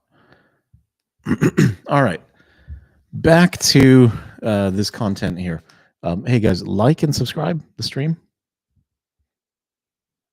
And yes, economic downturn is incoming. If you've been watching me for the past few months, I've been calling that out, as signaled just before the election when the jobs report came in really bad. Subsequent ones were more reflective of seasonality, of folks getting hired for Christmas time and so forth. But the jobs report came in bad. Inflation came in hot. Not the right combo that you want to see. That's going to lead to stagnation and indecision on the part of the Federal Reserve. And as part of our current modern monetary policy driven approach to things, that's the worst case scenario. That's exactly what the liberals don't want to have happen, but is an eventuality of how they do, how they run things. So yeah, downturn is coming. I'm all in cash, just waiting to go buy some stuff. Let it get down there pretty good. Hey guys, like and subscribe to the stream. Very appreciative if you could do that. All proceeds too, and I appreciate the stuff, the Cash App gifts and stuff, guys. Put that all into investments on new equipment, because I've been struggling on this stream quite a bit today. Hardware's just not keeping up. Rapists, gang members, and suspected terrorists from our homeland, and restored common sense to the federal government. I want to take a moment to go through some of these extraordinary actions. On day one, President Trump declared a national emergency at our southern border to end the 4-year-long invasion of illegal aliens under the previous administration. Additionally, President Trump signed an executive order to end catch and release and finish construction of his effective border wall. By using every lever of his federal power, President Trump has sent a loud and clear message to the entire world. America will no longer tolerate illegal immigration, and this president expects that every nation on this planet will cooperate with the repatriation of their citizens. As proven by this weekend, when President Trump swiftly directed his team to issue harsh and effective sanctions and tariffs on the Colombian government, upon hearing they were denied a U.S. military aircraft full of their own citizens who were deported by this administration. Within hours, the Colombian government agreed to all of President Trump's demands, proving America is once again respected on the world stage. So, to foreign nationals who are thinking about trying to illegally enter the United States, think again. Under this president, you will be detained and you will be deported. Every day, Americans are safer because of the violent criminals that President Trump's administration is removing from our communities. On January 23rd, ICE New York arrested a Turkish national for entry without inspection who is a known or suspected terrorist. On January 23rd, ICE San Francisco arrested a citizen of Mexico unlawfully present in the United States who has been convicted of continuous sexual abuse of a child aged 14 years or younger. ICE St. Paul has arrested a citizen of Honduras who was convicted of fourth-degree criminal sexual conduct with a minor. ICE Buffalo arrested a citizen of Ecuador who has been convicted of rape. ICE Boston arrested a citizen of the Dominican Republic who has a criminal conviction for second-degree murder. This criminal was convicted of murder for beating his pregnant wife to death in front of her 5-year-old son. And ICE St. Paul also arrested a citizen of Mexico who was convicted of possessing pornographic material of a minor on a work computer. These are the heinous individuals that this administration is removing from American communities every single day, and to the brave state and local law enforcement officers, CBP, and ICE agents who are helping in the facilitation of this deportation operation, President Trump has your back, and he is grateful for your hard work. On the economic front, President Trump took immediate action to lower costs for families who are suffering from 4 long years of the Biden administration's destructive and inflationary policies. President Trump ordered the heads of all executive departments and agencies to help deliver emergency price relief to the American people, untangle our economy from Biden's regulatory constraints, and end the reckless war on American energy. President Trump also signed sweeping executive orders to end the weaponization of government and restore common sense to the federal bureaucracy. He directed all federal agencies to terminate illegal diversity, equity, and inclusion programs to help return America to a merit-based society. President Trump also signed an executive order declaring it is now the policy of the federal government that there are only 2 sexes, male and female. Sanity has been restored. Before I take your questions, I would like to point out to all of you once again have access to the most transparent and accessible president in American history. There has never been a president who communicates with the American people and the American press corps as openly and authentically as the 45th and now 47th president of the United States. This past week, President Trump has held multiple news conferences, gaggled on Air Force One multiple times, and sat down for a 2-part interview on Fox News, which aired last week. As Politico summed it up best, Trump is everywhere again. And that's because President Trump has a great story to tell about the legendary American revival that is well underway. And in keeping with this revolutionary media approach that President Trump deployed during the campaign, the Trump White House will speak to all media outlets and personalities, not just the legacy media who are seated in this room. Because according to recent polling from Gallup, Americans' trust in mass media has fallen to a record low. Millions of Americans, especially young people, have turned from traditional television outlets and newspapers to consume their news from podcasts, blogs, social media, and other independent outlets. It's essential to our team that we share President Trump's message everywhere and adapt this White House to the new media landscape in 2025. To do this, I am excited to announce the following changes will be made to this historic James S. Brady briefing room, where Mr. Brady's legacy will endure. Hold up. Some changes are happening here. Okay. Should I apply? Let me put this on the poll. Should I apply for press credentials? Cows can't have IQs. All right. Well, what are you going to do? Just call me Senor Moo. Let me get this poll up here. Should I apply for press credentials at the White House? Started. Okay, let's go.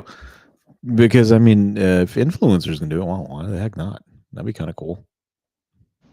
This White House believes strongly in the First Amendment, so it's why our team will work diligently to restore the press passes of the 440 journalists whose passes were wrongly revoked by the previous administration. We're also opening up this briefing room to new media voices who produce news-related content and whose outlet is not already represented by one of the seats in this room. We welcome independent journalists, podcasters, social media influencers, and content creators to apply for credentials to cover this White House. And you can apply now on our new website, whitehouse.gov/newmedia. Starting today, this seat in the front of the room, which is usually occupied by the press secretary's staff, will be called the new media seat. My team will review the applications and give credentials to new media applicants who meet our criteria and pass United States Secret Service requirements to enter the White House complex. So in light of these... Whoa, hold it up. There's right there. I got to write this down, folks. Hold on. whitehouse.gov/new media.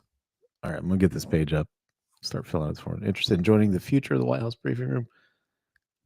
Here, I'll show you guys what this looks like. Hold on. Give me a sec. Share this tab instead. Boom. Yeah, let's put it into here.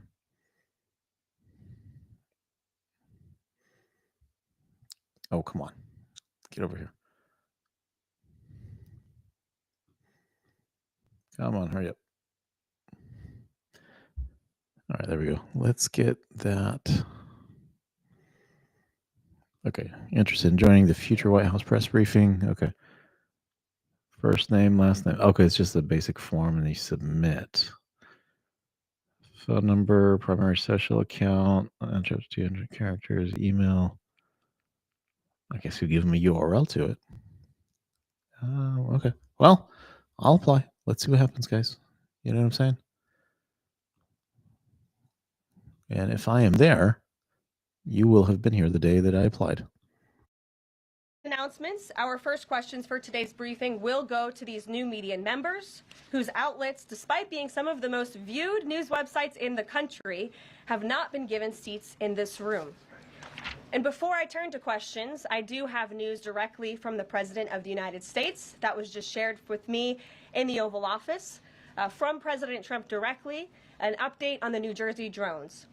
After research and study, the drones that were flying over New Jersey in large numbers were authorized to be flown by the FAA for research and various other reasons. Many of these drones were also hobbyists, recreational, and private individuals that enjoy flying drones. In time, it got worse due to curiosity. This was not the enemy. A statement from the President of the United States to start this briefing with some news. And with that, I will turn it over to questions. And we will begin with our new media members, Mike Allen from Axios, Matt Boyle from Breitbart. Mike, why don't you go ahead? Thank you very much. Caroline, does the president see anything fishy about DeepSeek, either its origins or its cost? And Could China's ability to make these models quicker, cheaper, affect our thinking about expanding generation data centers manufacturing? Sure. The president was asked about DeepSeek last night on Air Force One when he gaggled for, I think, the third or fourth time throughout the weekend with members of the traveling press corps. The president said that he believes that this is a wake-up call to the American AI industry. The last administration sat on their hands and allowed China to rapidly develop this AI program. And so President Trump believes in restoring American AI dominance. And that's why he took very strong executive action this past week to sign executive orders to roll back some of the onerous regulations on the AI industry. And President Trump has also proudly appointed the first AI and crypto czar at this White House, David Sachs, whom I spoke with yesterday, very knowledgeable on this subject, and his team is here working every single day to ensure American AI dominance. As for the national security implications, I spoke with NSC this morning. They are looking into what those may be, and when I have an update, I will share it with you, Mike. Carolyn, you say restore U.S. dominance. Is there a fear that the U.S. either is fallen or has fallen behind? And how would the president make sure the U.S. stays ahead? No, the president is confident. Hey, I see somebody in the chat there, Daniel R. Bro, Kazakhstan, saying hello from Kazakhstan. Hey, what's going on, my man? I actually visited maybe a year and a half ago. So very lovely place. Looking forward to another opportunity getting out there. Thanks for joining in. That we will restore American dominance in AI.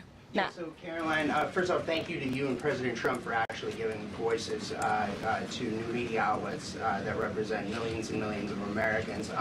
The thing I would ask, I've got a two-part question for you. The first is just can you expand upon what steps the White House is going to take to bring more voices, not less, which is what our founder, Andrew Breitbart, believed in, into this room where they rightly belong? Yeah. Absolutely. And as I said in my opening statement, Matt, it is a priority of this White House to honor the First Amendment. And it is a fact that Americans are consuming their news media from various different platforms, especially young people. And as the youngest press secretary in history, thanks to President Trump, I take great pride in opening up this room to new media voices to share the president's message with as many Americans as possible. In doing so, number one, we will ensure that outlets like yours, Axios and Breitbart, which are widely respected and viewed outlets, have an actual seat in this room every day. We also, again, encourage anybody in this country, whether you are a TikTok content creator, a blogger, a podcaster, if you are producing legitimate news content, no matter the medium, you will be allowed to apply for press credentials to this White House. And as I said earlier, our new media website is whitehouse.gov/new media. And so we encourage people to apply. Again, as long as you are creating news-related content of the day and you're a legitimate independent journalist, you're welcome to cover this White House. And secondly, Caroline, you said you laid out several of the actions that President Trump has taken. Obviously, it's a stark contrast to the previous administration, a breakneck speed from President Trump. Can we expect that pace to continue as the first 100 days moves along here and beyond that? Absolutely. There's no doubt President Trump has always been the hardest working man in politics. I think that's been proven over the past week. This president has again signed more than 300 executive orders. He's taken historic action. I gaggled aboard Air Force One to mark the first 100 days of this administration, 4 p.m. last Friday, or first 100 hours rather. And this president did more in the first 100 hours than the previous president did in the first 100 days. So President Trump, I think you can all expect for him to continue to work at this breakneck speed, so I hope you're all ready to work very hard. I know that we are. Zeke Miller. Thanks, Caroline. A question that we've asked your predecessors of both parties in this job. When you're up here in this briefing room speaking to the American public, do you view yourself and your role as advocating on behalf of the president or providing the unvarnished truth that is, not to lie, not to obfuscate to the American people? I commit to telling the truth from this podium every single day. I commit to speaking on behalf of the President of the United States. That is my job. And I will say it's very easy to speak truth from this podium when you have a president who is implementing policies that are wildly popular with the American people, and that's exactly what this administration is doing. It's correcting the lies and the wrongs of the past 4 years, many of the lies that have been told to your faces in this very briefing room. I will not do that. But since you brought up truth, Zeke, I would like to point out While I vow to provide the truth from this podium, we ask that all of you in this room hold yourselves to that same standard. We know for a fact there have been lies that have been pushed by many legacy media outlets in this country about this president, about his family, and we will not accept that. We will call you out when we feel that your reporting is wrong or there is misinformation about this White House. So, yes, I will hold myself to the truth, and I expect everyone in this room to do the same. And Carol, I just have a substantive question. Yesterday, the White House Office of Management and Budget directed across the board freeze, with some exceptions for individual assistance, we understand, to federal grants. It's caused a lot of confusion around the country among Head Start providers, among providers services to homeless veterans. You see how the lady next to him is nodding as he asks these questions, right? It's not like, oh yeah, good question. It's more of an agreement of the position he's taking with these questions, right? The line of thought that he's pushing forward, the reality that he's kind of advocating for with this line of questioning. It's really strange. Well, maybe not so strange, but you'll notice it where different reporters are kind of, I want to say they're colluding a little bit here, but the only one that was ever like super good was Tim Russert. Poor guy, passed away a little bit too early. Tim Russert, famously, he would not vote purposely for his, for his own journalistic integrity. So he's not, doesn't have any skin in the game, let's say, right? He would equally challenge anybody of any party. Nobody's like that anymore. Nobody's like that. Everyone has an angle. Nobody's old school like Tim Russert anymore. Medicaid provider states saying they're having trouble accessing the portal. Could you help us clear up some of the confusion, give some certainty to folks? And also, is that uncertainty, how does that uncertainty service the president's voters? Well, I think there's only uncertainty in this room amongst the media. There's no uncertainty in this building. So let me provide the certainty and the clarity that all of you need.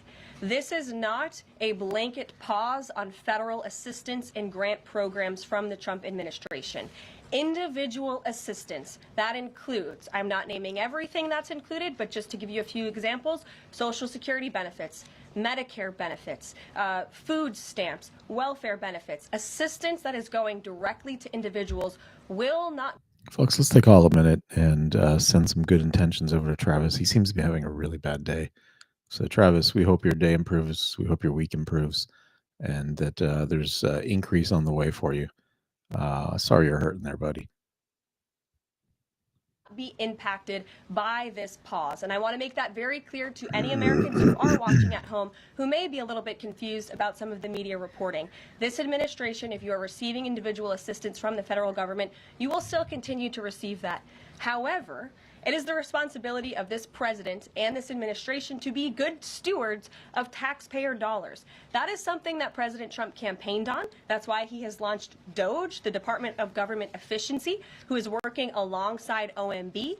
And that's why OMB sent out this memo last night, because the president signed an executive order directing OMB to do just this.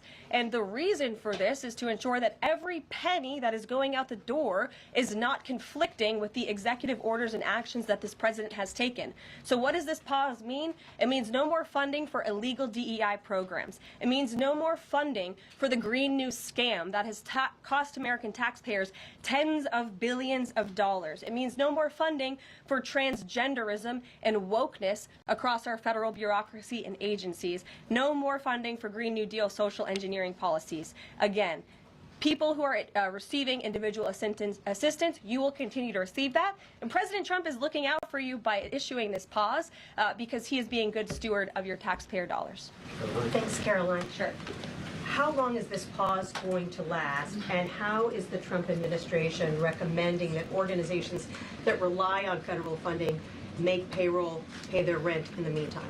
It is a temporary pause, and the Office of Management and Budget is reviewing the federal funding that has been going out the door. Again, not for individual assistance, but for all of these other programs that I mentioned. I also spoke with the incoming director of OMB this morning, and he told me to tell all of you that the line to his office is open for other federal government agencies across the board, and if they feel that programs are necessary and in line with the president's agenda, then the Office of Management and Budget will review those policies. I think this is a very responsible measure. Again, the past 4 years, we've seen the Biden administration spend money like drunken sailors. It's a big reason we've had an inflation crisis in this country, and it's incumbent upon this administration to make sure, again, that every penny is being accounted for honestly. Why impose this pause with so little notice? Why not give organizations more time to plan for the fact that they are about to lose, in some cases, really crucial federal funding, at least for All right, you ready for this answer? This one's good. This one's gonna be really good. Let's see how she responds to this lady being so critical. Look, and here's the side eye. Look at the side eye happening over here. Kind of looking at her like, really, like, you think that's a good question? You think you're really gonna kind of stump her with that one? Like, what a ridiculous question you're asking. Of course, we need to stop things right now to do an evaluation of where there's value and where there's not. But let's listen to the response. period of time. There was notice. It was the executive order that the president signed. There's also a freeze on hiring, as you know, a regulatory freeze, and there's also a freeze on foreign aid. And this is, again, incredibly important to ensure that this administration is taking into consideration how hard the American people are working. And their tax dollars actually matter to this administration. You know, just during this pause, DOGE and OMB have actually found that there was $37 million that was about to go out the door to the World Health Organization, which is an organization, as you all know, that President Trump, with the swipe of his pen in that executive order, is no longer wants the United States to be a part of. So that wouldn't be in line with the president's agenda. DOGE and OMB also found that there was about to be 50 million taxpayer dollars that went out the door to fund condoms in Gaza. That is a preposterous waste of taxpayer money. I really hope that they pan back to this lady and see how she responds. I mean, there's close to $100 million that she just outlined there that are going towards ridiculous things. And this is what the pause is all about. Like, let's hold on and make sure some of the policies that we've kind of put forward are adhered to. And maybe there's some quick action we can take to stop the, stem the egregious spend that's happening in the government of taxpayer dollars. Money. So that's what this pause is focused on, being good stewards of tax dollars. And so this doesn't affect Meals on Wheels or Head Start or disaster aid? Again, it does not affect individual assistance that's going to Americans. To follow up on Nancy, do you think there will be a list of who is affected and how much money is affected? How will these contractors and organizations know if they are actually having their funding frozen? And then secondly, if you're willing, can you just clarify, is the end goal of this to essentially challenge Congress or to prove that the president can withhold federal funding? In other words, is this an attempt to pick a fight to prove that he can do this? No, absolutely not. As it says right here in the memo, which I have, and I'd encourage all of you to read it, it says the American people elected President Trump to be the president of the United States and gave him a mandate to increase the impact of every federal dollar. This memo requires federal agencies to identify and review all federal financial assistance programs and supporting activities consistent with the president's policies and requirements. The American people gave President Trump an overwhelming mandate on November 5th, and he's just trying to ensure that the tax money going out the door in this very bankrupt city actually aligns with the will and the priorities of. Side note in the chat, Teresa, Idiocracy was a wonderful movie. The Mountain Dew watering system was just the most remarkable component of that whole film. The American people. Yes. Welcome.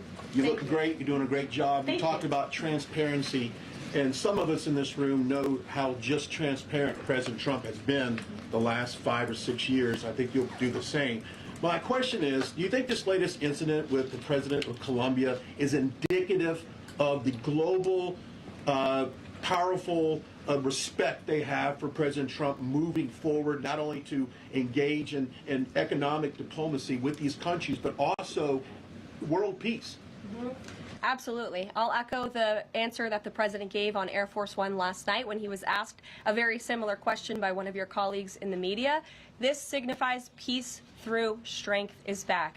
And this president will not tolerate illegal immigration into America's interior. And he expects every nation on this planet, again, to cooperate with the repatriation of their citizens who illegally entered into our country and broke America's laws won't be tolerated. And as you saw, the Colombian government quickly folded and agreed to all of President Trump's demands. Flights are underway once again. Two questions on deportations, if I may. President Trump had said on the campaign trail that he would deport pro-Hamas students who are here on visas. And on his first day in office, he signed an executive order that said, quote, the U.S. must ensure that admitted aliens and aliens otherwise already present in the U.S. do not bear hostile attitudes towards the citizens, culture, government, institutions, or founding principles. You know, honestly, folks, here's the thing. Like, she's a professional journalist, and the way she's kind of reading this stuff off, I've lost track. I don't even know what she's talking about anymore. You got to figure out a way of being more concise, get to the point. I'm trying to read the response. There's this lady on the left. I think she's just trying to read what's on the note card because she's trying to keep up herself. Looks like her sidekick is there to her left with the blonde hair there. I don't know what the gentleman that's in the doorway, if he has any particular reaction. Let's see how they're responding here. So should we take this executive order as Trump saying he would be open to deporting those students who are here on visas but, hold pro-Hamas sympathies? The president is open to deporting individuals who have broken our nation's immigration laws. So if they are here illegally, then certainly he is open to deporting them. And that's what this administration is hard at work at doing. We receive data from DHS and from ICE every single day. From what we hear on the ground, ICE agents are feeling incredibly empowered right now because they actually have a leader in this building who is supporting them in doing their jobs that they were hired to do, which is to detain, arrest, and deport illegal criminals who have invaded our nation's borders over the past 4 years. That's what the president is committed to seeing. Peter. Very quickly, just following up on the question on immigration first. President Trump, during the course of the campaign in 2024, said the following about illegal immigration. He said, they're going back home where they belong, and we start with the criminals. There are many, many criminals. NBC News has learned that ICE arrested 1,179 undocumented immigrants on Sunday, but nearly half of them, 566 of the migrants, appear to have no prior criminal record. All right, let's see how this one goes. She's going to obliterate this guy too. Let's see how this question goes. Another gotcha, right? Like, appear to have no criminal record. That's the term, the switch from illegal to undocumented too, by the way. Like, another one, right? Let's hear how this goes. Besides entering the country illegally, is the president still focused exclusively, which is a civil crime, it's not criminal. It's a federal crime.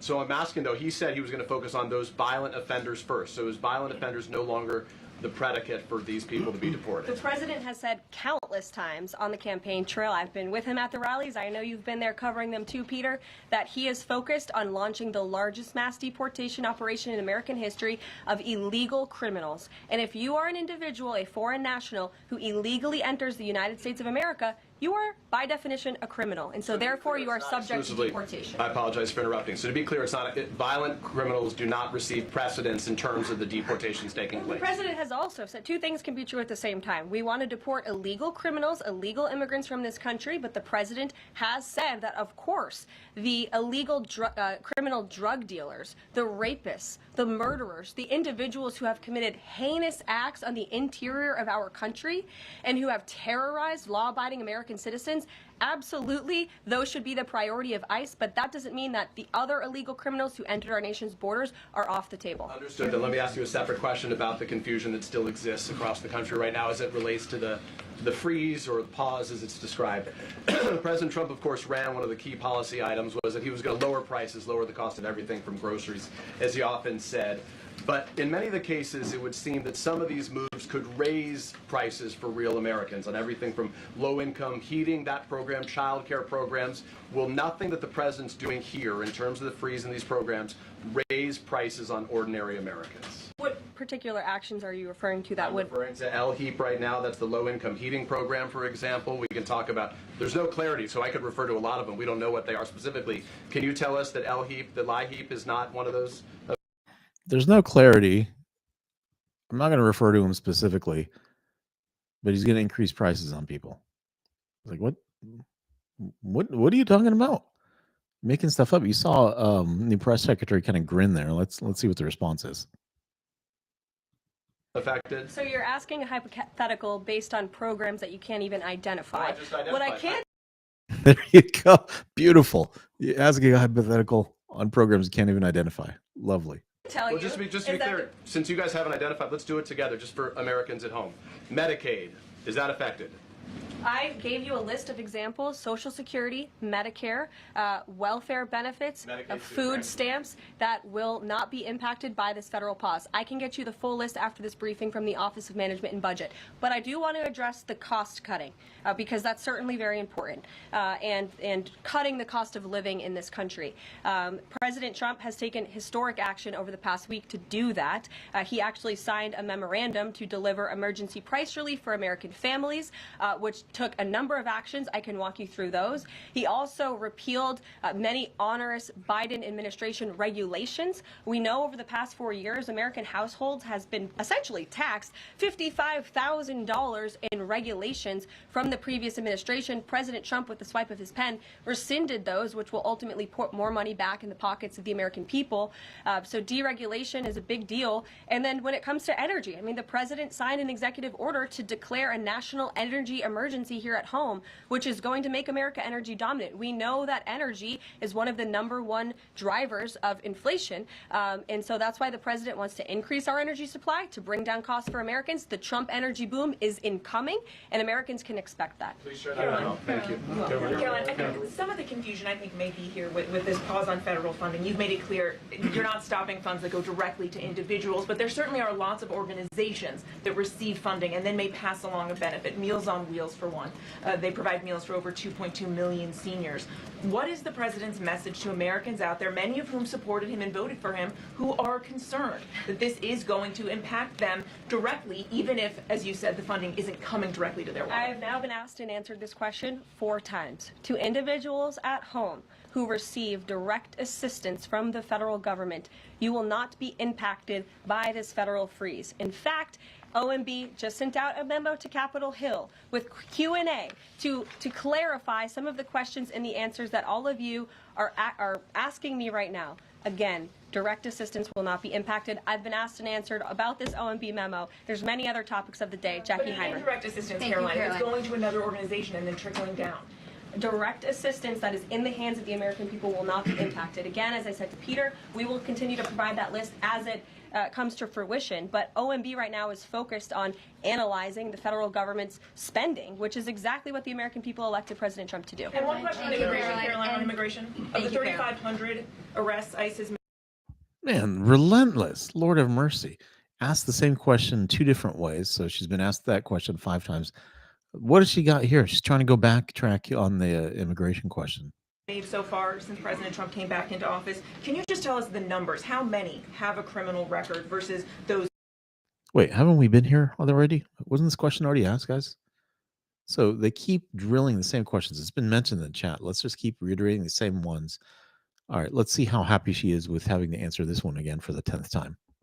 Who are just in the country illegally? All of them, because they illegally broke our nation's laws, and therefore they are criminals as far as this administration goes. I know the last administration didn't see it that way, so it's a big culture shift in our nation to view someone who breaks our immigration laws as a criminal, but that's exactly what they are. You may have one going from the worst to worst. They all have a criminal record. And welcome to the briefing If they broke our nation's laws, yes, they are criminal. Yes. Thank you. On stripping security details for figures like John Bolton, Pompeo, Brian Hook, Senator Tom Cotton said that he's seen the intelligence and the threat from Iran is real for anyone who played a role in Soleimani's strike. He voiced concern it wouldn't just impact those individuals, but potentially their family, innocent bystanders, friends, anyone who's near them when they're out in public. Is the president open to reconsidering his decision?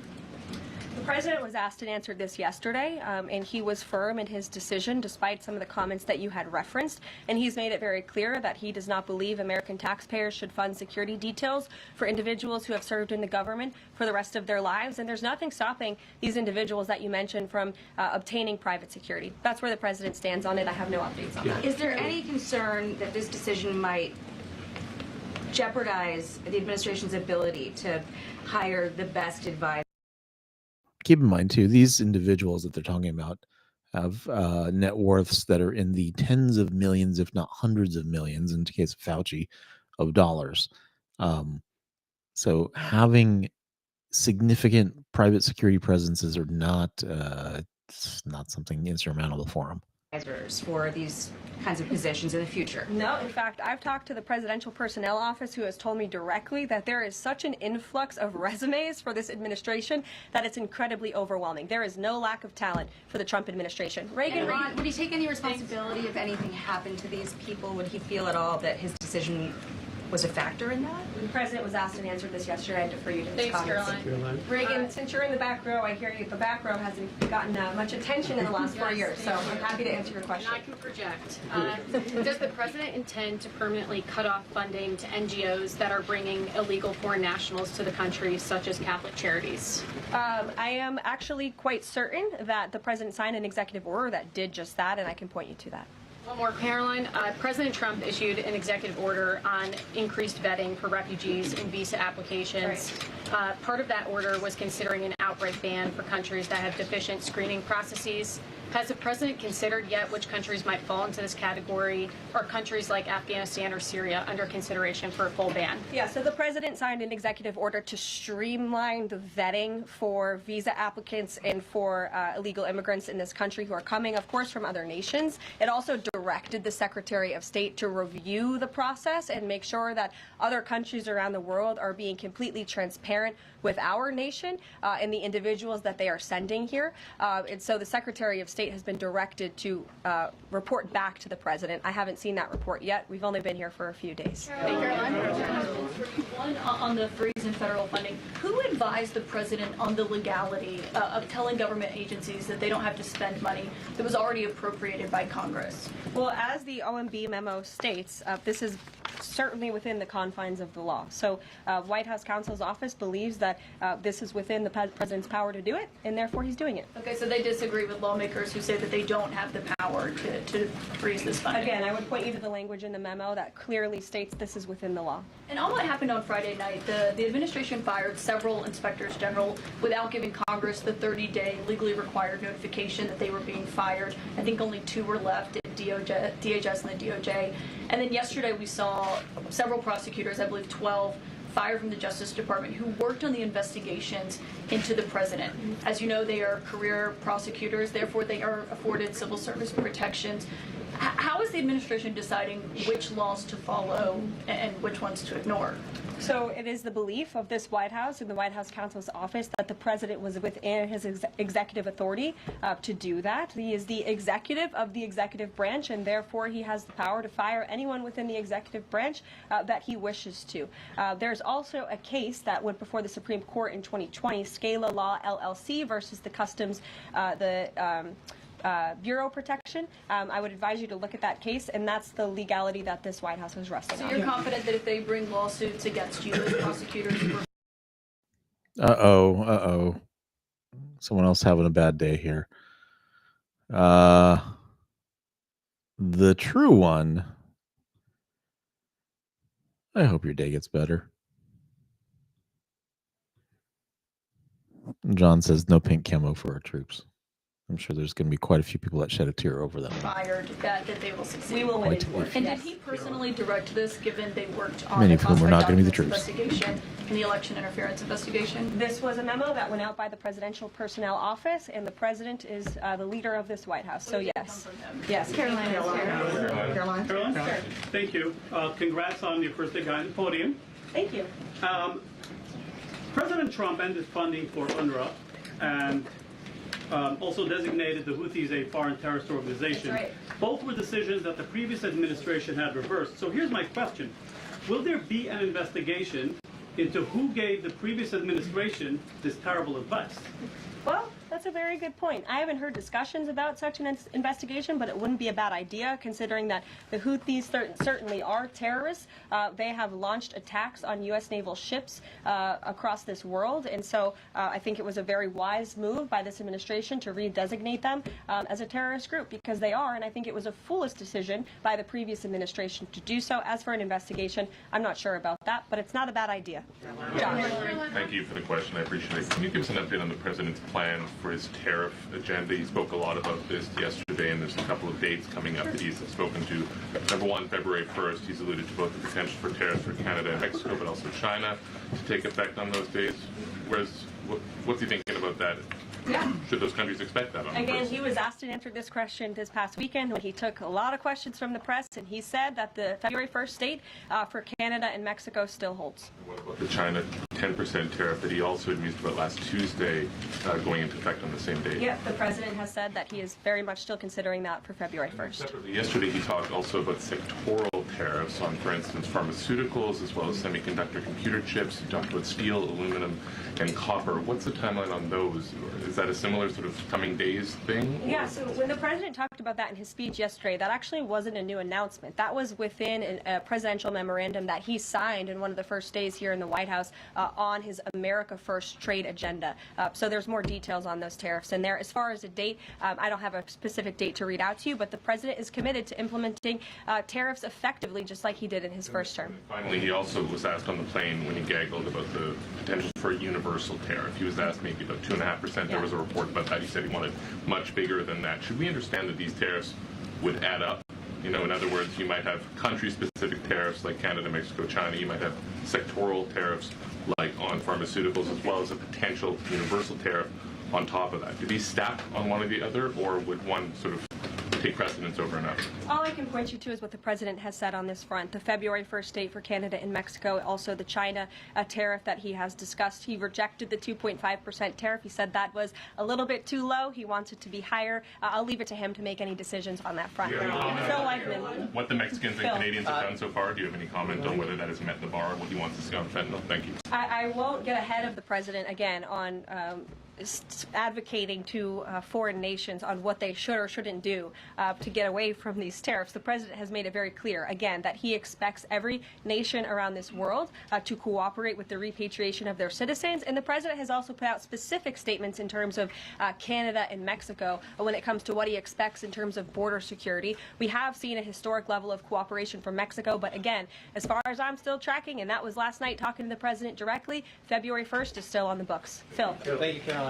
Quick programming note and then a question on taxes. Well, in terms of programming, should we expect to see you here? Quick programming note. Are you telling her? Like, what do you mean? This is not your show. Every day? How frequently will these press briefings be? It is a good question, April. So, look, the president, as you know, is incredibly accessible. First day here, he wanted all of you in the Oval Office. You got a 60-minute press conference with the leader of the free world while he was simultaneously signing executive orders. I may add that's pretty impressive. I don't think the previous office holder would be able to pull such a thing off. Previous office holder wouldn't be able to pull such a thing off. I mean, it's true, guys. Like, we can't refute that. Hey, like and subscribe if you haven't already done it at 1691. Let me just bring this over. Share tab. Boom. There we go. Very nice. 1691. I'm very grateful. Thank you so much, people. Oh, whoa. Why is it going crazy? 1691. Can I get to 16.5? I hope so. We'll see. Let's keep it going, though, guys. All right, back to press briefing. PSA over on my part. So look, the president is the best spokesperson that this White House has, and I can assure you that you will be hearing from both him and me as much as possible. And then a question about tax cuts. You know, the president has promised to extend the tax cuts from the previous term. I'm curious, you know, does the president support corresponding spending cuts as some Republicans have called for in Congress? And will the new Treasury Secretary be leading those negotiations with the Hill as Mnuchin did during the first administration? The president is committed to both tax cuts and spending cuts, and he has a great team negotiating on his behalf, but there's no better negotiator than Donald Trump, and I'm sure he'll be involved in this reconciliation process as it moves forward. Caroline, in the announcement that you made last night on the Iron Dome, it said the president had directed that the United States will build this Iron Dome. Yeah. When you read into the executive order, it seemed short of that. It asked for a series of studies and reports back to him. Can you tell us whether the president has directed this? And if he is as concerned on this issue, why the suspensions that we saw listed by... Had a personal question asked here. Would I feel threatened if I was called political steak? You know, you may have been here already, but I'm considering starting my own new innovation. You've heard of Beyond Meat. I'm going to create Beyond Lettuce, a new non-vegetable-based lettuce product. In other words, thinly cut pieces of roast that resemble lettuce. I don't know if I'll go as far as dyeing it green. You're going to have it regular meat colored. You know, the reddish brown kind of combo there. But Beyond Lettuce. Let's see if we go for that. Maybe I can convince Arby's to buy into that. Beyond Lettuce. But no, we can go with the steak. All good with that.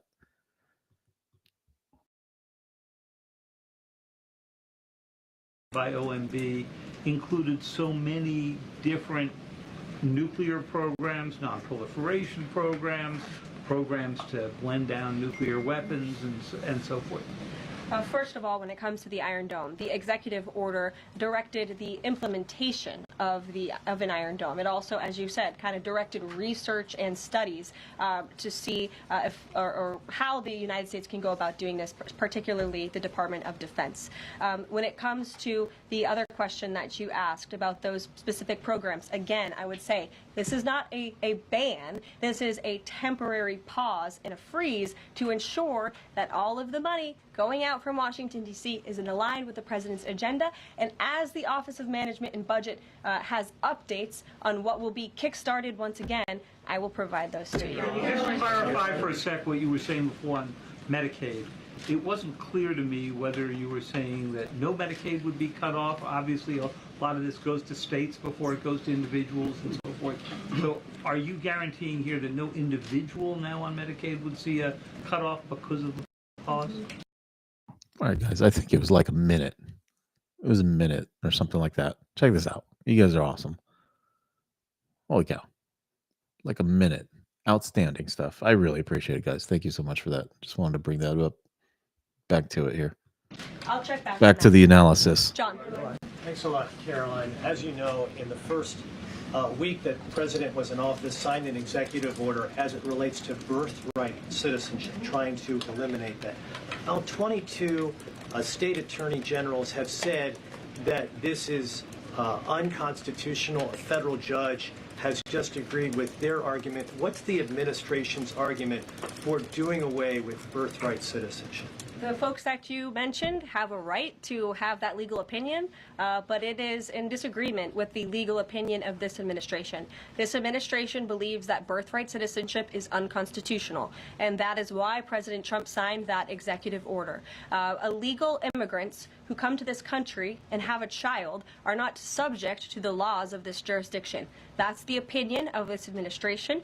We have already appealed the lawsuit that was filed against this administration, and we are prepared to fight this all the way to the Supreme Court if we have to, because President Trump believes that this is a necessary step to secure our nation's borders and protect our homeland. All right. So on this topic, let me bring up my little AI buddy. Is it going to work? All right. Let's switch over to the AI buddy so you guys can listen into that. Show me the AI. Okay. I'm going to ask it for section 1 of the 14th Amendment, and you guys tell me what the key phrase is here, right? This is what really matters. Hey, buddy, thanks for taking my call. Can you help explain to my live stream viewers, or actually just recite for them word for word, section 1 of the 14th Amendment of the United States Constitution? Happy to help. Here's section 1 of the 14th Amendment. All persons born or naturalized in the United States and subject to the jurisdiction thereof are citizens of the United States and of the state wherein they reside. No state shall make or enforce any law which shall abridge the privileges or immunities of citizens of the United States, nor shall any state deprive any person of life, liberty, or property without due process of law, nor deny to any person within its jurisdiction the equal protection of the laws. Was that all in the first section? The first section was just a couple sentences. That was all of section 1. It's often broken down into several clauses covering citizens. All right. So, can you repeat the portion around subject to the jurisdiction of? Just repeat that line and kind of pause after that phrasing. All persons born or naturalized in the United States and subject to the jurisdiction thereof are citizens of the United States and of the state wherein they reside. Okay. That is the key part here. Subject to the jurisdiction thereof. The missing link. Born or naturalized, subject to the jurisdiction thereof. What constitutes someone being subject to the jurisdiction thereof? That's what's in question here. Does that mean you just kind of showed up and 2 seconds later you were born? Are you subject to the jurisdiction of here or someplace else that you just came from? Right? So that's what the open debate and question is here. And I think, from a, excuse me, cough coming up here again, reasonable folks would agree that you are not necessarily subject to the jurisdiction of the United States if you 5 minutes ago just kind of walked across a line. That's not really being subject to the jurisdiction of the United States. There's a little bit more that would constitute that, and the definition of that needs to be clarified. How it's clarified? Is it an executive order that can provide that clarification? Is it an act of Congress? I don't think the courts want to get involved in providing that level of clarity. That's not their job. Their job is to interpret the intent and kind of reinforce the intent. But it may not be clear in this case. But just that language itself, subject to the jurisdiction thereof, there's an intent there that you have a tie to the United States, an existing one, not a new one, an existing one. That's the part that's in question here. On foreign policy, Caroline, on foreign policy, if I may, the president's commitment to the NATO Defense Alliance, is it as strong as the prior administration? Is it the same as when he served as president in his first term in office? As long as NATO pays their fair share, and President Trump has called on NATO allies to increase their defense spending to 5%. You actually saw the head of NATO at Davos last week on Bloomberg television saying that President Trump is right, and if Europe wants to keep itself safe, they should increase their defense spending. I would just add that there was no greater ally to our European allies than President Trump in his first term. The world for all nations in Europe, and of course here at home, was much safer because of President Trump's peace through strength diplomatic approach. Monica. Thank you, Caroline. And it's great to finally be called on as well in the briefing room. I appreciate that. Of course, we know President Trump just got back from North Carolina and California meeting with victims of natural disasters. There's the 2-year anniversary of the East Palestine, Ohio toxic train derailment. Does the president have any plans to go visit the victims of that toxic spill or just visit in general? No plans that I can read out for you here. If that changes, I will certainly keep you posted. What I can tell you is that President Trump still talks about his visit to East Palestine, Ohio. That was one of the turning points, I would say, in the previous election campaign, where Americans were reminded that President Trump is a man of the people, and he, as a candidate, visited that town that was just derailed by the train derailment, no pun intended, and he offered support and hope, just like I saw the president do this past week. It was a purposeful decision by this president on his first domestic trip to go to North Carolina and to California to visit with Americans who were impacted by Hurricane Helene and also by the deadly fires. A red state and a blue state, both of which feel forgotten by the previous administration and the federal government. That is now ended under President Trump. He will continue to put Americans first, whether they're in East Palestine, in Pacific Palisades, or in North Carolina. Thank you, Caroline. On California, could you please clarify what the military did with the water last night as referenced in the president's Truth Social post? The water has been turned back on in California, and this comes just days after President Trump visited Pacific Palisades, and as you all saw, applied tremendous pressure on state And if you haven't seen, check out a couple of lives ago. We walked through the meeting with Trump. It was kind of like a roundtable. Trump, local leadership, including congressmen, the mayor of LA, who tried to spar with Trump a bit, and they took her mic away, interestingly enough, at a couple of different occasions. But check that out, because it was very revealing how how much, I don't know, call it firmness, call it certainty, the level of demand almost that things get done quickly. Let's not just do permitting for the sake of following a process. Let's let people get back to cleaning up and getting their lives back together and doing it quickly. That was the intent behind the whole thing. And there was pushback for some reason by the mayor on that. Like, why push back on that? That should be something that we're all in that area interested in having seen happen. So that was an interesting exchange and dialogue, but across the board, he met with individuals there. Real people asked him questions in that session. He gave real answers. And he basically said, you have a blanket federal approval on my part. I don't want to hear about anything locally getting in the way. I will be checking in on this. Just put everybody on notice. So really excellent leadership. People can kind of stand behind that. California Coastal Commission, not very familiar with it, but evidently they hold up permits for over a decade in some cases. Put them on notice, like, don't do that. It's the kind of stuff. So take a look at that on my feed. And local officials in Pacific Palisades, including Los Angeles Mayor Karen Bass, to turn on the water and to direct that water to places in the south and in the middle of the state that have been incredibly dry, which has led to the rapid expansion of these fires. So could you clarify what the military's role was, where the water came from, and how it got there? Again, the Army Corps of Engineers has been on the ground in California to respond to the devastation from these wildfires. And I would point out that just days after President Trump visited the devastation from these fires, the water was turned on. That is because of the pressure campaign he put on state and local officials there who clearly lack all common sense. And I will never forget being at that roundtable with the president last week and hearing the frustration in the voices of Pacific Palisades residents who feel as though their government has just gone insane.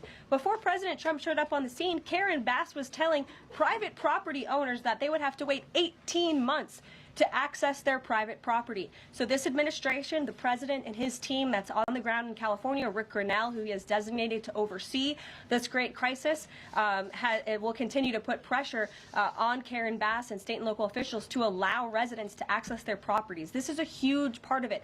These residents want to take part in their own clearing out of their properties. They should be able to do that. It's the United States of America. What happened to our freedom? Clearly it's gone in California, but not anymore under President Trump.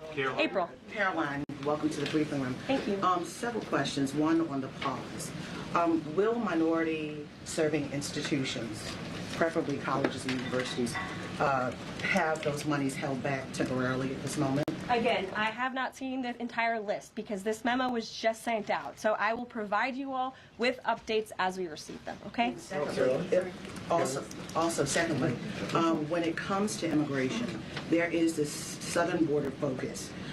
What happens to those who've overstayed their visas? That is part of the broken immigration system. In 2023, there was a report by the Biden administration, the Homeland Security Department, that said overstays of visas were 3 times more than usual. Will there be a focus on the overstays for visas as well? If an individual is overstaying their visa, they are therefore an illegal immigrant residing in this country, and they are subject to deportation. And also, lastly, as we're dealing with anti-DEI, anti-woke efforts, we understand this administration is thinking about celebrating Black History Month. Have you got any word on that? Anything that you can offer to us? As far as I know, this White House certainly still intends to celebrate, and we will continue to celebrate American history and the contributions that all Americans, regardless of race, religion, or creed, have made to our great country, and America is back. Christian Daycock. Thanks, Caroline.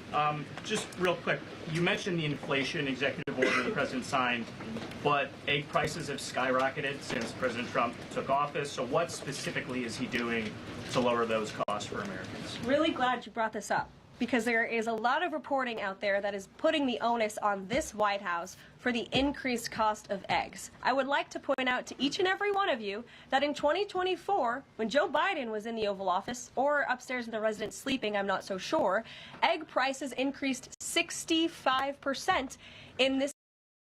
Or in the residence sleeping. I'm sure. Remember his best hours, they said, Karine Jean-Pierre, and I got a clip of her in a second to show the level of excellence that she operated with. his best hours were touted as being 9 a.m. to 3 p.m. Like, my lord, the president of the United States should be on the 24/7 clock. I don't care. You see the toll the job takes, the before and after of Obama, the before and after of Bush, before and after of Trump, everybody. You know what you're signing up for, but I mean, my lord, when have you ever heard of a president that their office hours or their business hours are from 9 a.m. to 3 p.m.? I mean, it's just bizarre. Like, what the heck's going on with that? I do want to quickly go. The questioner asked about celebration of Black History Month by Trump, and this one has always been pretty interesting to me. Morgan Freeman's response on this particular topic. So I'm just going to like play it really quick. Just a quick clip. A month? Oh, come on. What do you do with yours?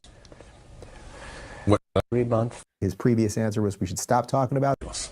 Why? You're going to relegate my history to a month? Oh, come on. What do you do with yours? Which month is White History Month? No, well, come on. Tell me. Well, I'm Jewish. Okay. Which month is Jewish History Month? There isn't one. Oh. Oh. Why not? Yeah. Do you want one? No. All right. I don't either. I'll leave it at that. It's just one of those things, right? Like, my goodness, guys, like, is this really necessary? Is this really value added? Or is it another mechanism to continue, the divides that are created by DEI? Very unfortunate stuff. Let me get the daily briefing back up here. All right. She's doing an excellent job, by the way. I'm very impressed. Very impressed. We also have seen the cost of everything, not just eggs. Bacon, groceries, gasoline have increased because of the inflationary policies of the last administration. As far as the egg shortage, what's also contributing to that is that the Biden administration and the Department of Agriculture directed the mass killing of more than 100 million chickens, which has led to a lack of chicken supply in this country. Whoa. You say they got 100 million chickens? Therefore, a lack of egg supply, which is leading in the Department of Agriculture, directed the mass killing of more than 100 million chickens, which has led to a lack of chicken supply in this country. Therefore, a lack of egg supply, which is leading to the shortage. So I will leave you with this point. This is an example of why it's so incredibly important that the Senate moves swiftly to confirm all of President Trump's nominees, including his nominee for the United States Department of Agriculture, Brooke Rollins, who is already speaking with Kevin Hassett, who's leading the economic team here at the White House, on how we can address the egg shortage in this country. As for costs, I laid out the plethora of ways that President Trump has addressed saving costs for the American people over the past week. He looks forward to continuing to doing that in the days ahead. Thank you. Are Medicaid portals down in all 50 states? Medicaid portals down in all 50 states. So some on social media, the liberals were pushing this thing out there that Medicaid is stopped just because they had some website issue. Excuse me, guys. Again, fake news, right? Don't even double check. Just put something out there that sounds good to you. Something sounds entertaining, sounds sensationalized. But I mean, Caroline, phenomenal job, right? I don't know if it's leave it or love it, but Caroline did a phenomenal job. Youngest person to hold the job. I think she's mid to late 30s. Remarkable effort, like truly remarkable. This was like second to none in terms of performance. Very comfortable up there. Really pushed back, put the media on notice. And, that's one of those things that you got to do up front in these circumstances. You can't just walk in there and take it easy. Can't walk in there and, I'll just like, work my way into the position, get comfortable. No, with something like this, you really got to hit hard, set a precedent up front. Like, if you guys are going to throw some weird stuff out there, guess what? I'm going to call you out. I'm going to let you know that you're pushing a narrative, and let people know that you're pushing a narrative. She did exactly that. So exceptional job. Really good effort here. I look forward to continued sound bites and continued pushing back on mainstream media across many, many White House press briefings. Funny thing is, a lot of these press secretaries, they don't last very long, right? I think Trump last go around, how many did he have? He had Sarah Huckabee Sanders. Who was that guy? Sean Spicer. Kayleigh McEnany. Was there anybody else in between, or is that it? Just those three. So in 4 years, he had three. I think Sarah Huckabee Sanders was maybe the longest tenured one. But Karine, my lord, Karine ran for about 3 years here. How long was Karine press secretary for? Lord have mercy. Let me ask my AI. How long was KJP press secretary for Biden? I mean, she was there forever, it feels like. 22, 2.5 years. Wow. Was there anyone else in between? How long was Jen Psaki press secretary? It was just her and Jen, right? Did she do the same amount of time? 16 months. Okay. So, I mean, almost a year and a half for Jen Psaki, and then Karine took over. Karine seemed to go for a very long time. That was just thinking about all the people that usually kind of funnel through that type of role.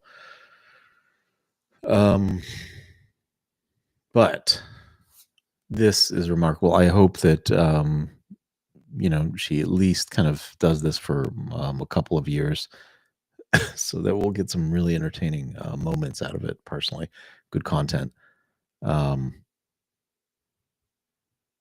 Let's take a look at some of the comments here. Anybody want to jump in here? We've got the guest call-in in the bio, in the description. My bio has a link to my link tree. It's go.political.cow.com/live with a capital L. If you want to dial in, it'll just give you a little Zoom link. You just type your name in. It doesn't have to be your name exactly. You give like your little screen name or whatever. You don't have to enable the camera. It's not a big deal. But if anybody wanted to share their thoughts on what we've seen so far, opinions, more than happy to get some people dialing in as guests here. Let me just scan the comments here real quick, because some just kind of blew past me here. Her husband's from Argentina. Okay, that's fine. As long as Citizens United. Someone talking about Citizens United. Last one, DEI hire. Okay. That was one of her first comments that she made, Karine. She said, "It's not lost on me that I'm both black and, and gay." She started listing all the intersectionality. I think that's the term of the whole situation, as though we were all supposed to kind of do jumping jacks over it. Which, that's the thing. It's like at the end of the day, it's like, man, let's just all get to work. Let's go do a good job. Like I don't know. What about defending cancer and Alzheimer's research, or defunding? I'm assuming you're saying, says John Hendrick. Nobody is actively seeking those things out to defund. A lot of these bills, and this is probably part of some of the reconciliation bills that were signed, I don't know, not that long ago, but they throw so many things in these things that sometimes I feel like they do it just so that they can point the finger and say, hey, they defunded this. They defunded, homeless kids, food for homeless kids, or whatever it might be, right? Something sensational that they can throw out there. All right. Richard Stover, very good comment. Very awesome comment. Trump tards. Okay, great. Very nice. Let me see. What do we got? Trump is a robot. Boy was golfing today. Good for him, I say. Reptile. Let's see Reptile's comment here. Boy was golfing. Doesn't care about the cost of eggs. As you just heard, and he's, 8 days into his presidency now. 8 days. He's supposed to do some miraculous thing and bring 100 million chickens to life to provide new supply. I don't know. Why were those 100 million chickens? Let me ask AI. How come 100 million chickens were killed? The mass killing of 100 million chickens was primarily due to an outbreak of highly pathogenic avian influenza. Bird flu. There you go. Unfortunately, it's led to a significant reduction in the supply of chickens and eggs, contributing to higher prices. Well, there you go. So, not something that is the direct hand of Trump. Difference between someone who has built a business versus someone who gets their position because of someone they know. I guess.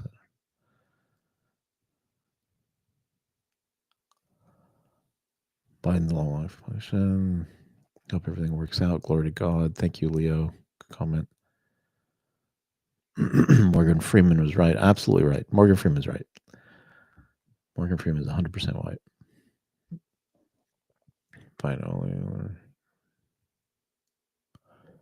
Yeah, you can't talk business like that. And in fact, in those circles, that's what seems to happen. It's the kind of informal way of talking business. People don't know what DEI was until a few months ago. I'm just glad I don't have to take any mandatory training on that stuff. Lord have mercy. Lord have mercy. It's common sense. Fuel prices go, or groceries, trucks. Yep. So for now, you don't know about the bird flu has been going on. I did. I was just allowing it to be self-evident in the depictions that were being made here. All right. The right was talking about DI when Biden was Kamala. What are you talking about? Liberty Tree, buddy here. Technically, there are double the amount of chickens as there are humans. Oh, that's a lot of chickens. My goodness. It took 4 years for Democrats to destroy the economy, but 2 weeks 2 weeks in, and you're worried about the price of eggs. That is a funny one, right? And they're touting $9. We had the squad members going out there talking about $9 eggs, and it's like, I just looked it up on the website for my local grocery store, and it's like, oh, it's $4.50 or whatever. Half of what they're touting. And other people are throwing stuff out there that might be even a little bit less. Even that's a little elevated, I'll be honest. But they take a picture of the $9 one. Take a picture of the dozen that's just to the left of it or to the right. Why are you buying the $9 one? Go buy the one that's $4.50. Who cares? Right? Same people, worried about their Starbucks prices going up over tariffs on Colombia. Only want to buy chickens that have been fed soy their whole lives. I don't know. Somewhere in there's a sad story. I just haven't found it yet. I don't think I'm going to go diving in for it. Let's see. It's about $1 long.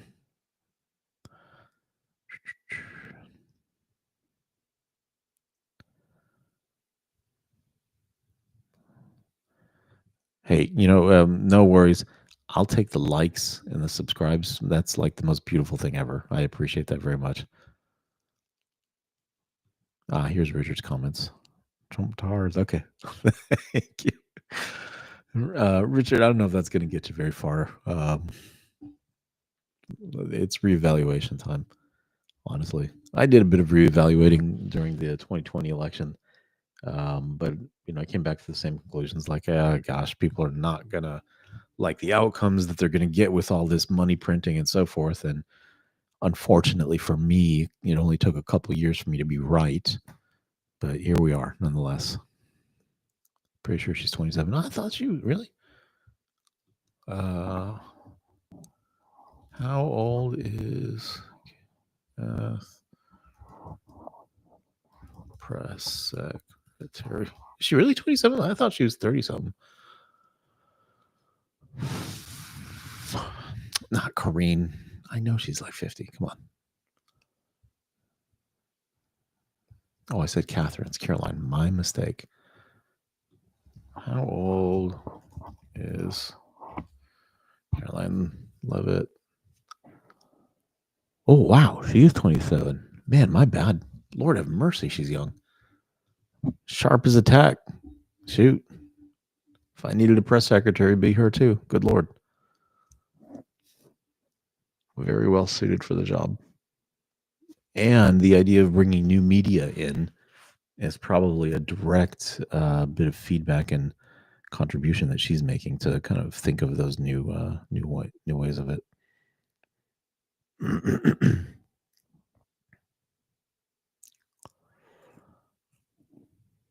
President Biden kept us from a recession after the last time the orange man ruined the country. Okay. Richard, I don't know what to say. This is not exactly what's happening. Hey, you want to jump in? Again, link in bio, link in the description, on my link tree as well to get into the guest call-in, kind of expand on your thought here. How did Biden keep us out of a recession? Recession was coming, right? It was definitely coming. It was on the way. But what did he do? What was the tool he used? It was the printing press. You can print your way out. You can create artificial growth through printing. Absolutely, you can. Modern monetary theory says it's a good idea. Excuse me. Of course, the consequences of the printing press are what we're living with now. All these inflationary pressures. Shoot, I want to go get some stuff dry clean. $7 for a pair of pants. Really? Who's getting their clothes dry cleaned anymore at this point? It's just bizarre. I was like, really? I guess I'll call around. Maybe somebody has it for $6 now. I don't know. It's just outrageous. I remember when it was like $3 something. Like, what the heck happened?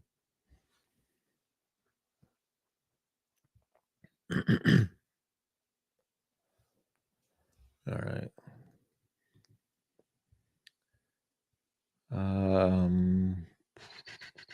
How does it feel to see your country be so? What?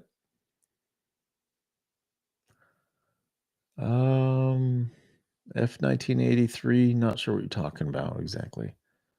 Reptile. Hey, welcome back, Reptile. Social Darwinism is the trademark of all authoritarian regimes. Pay attention. Social Darwinism. What are you referring to in terms of this social Darwinism?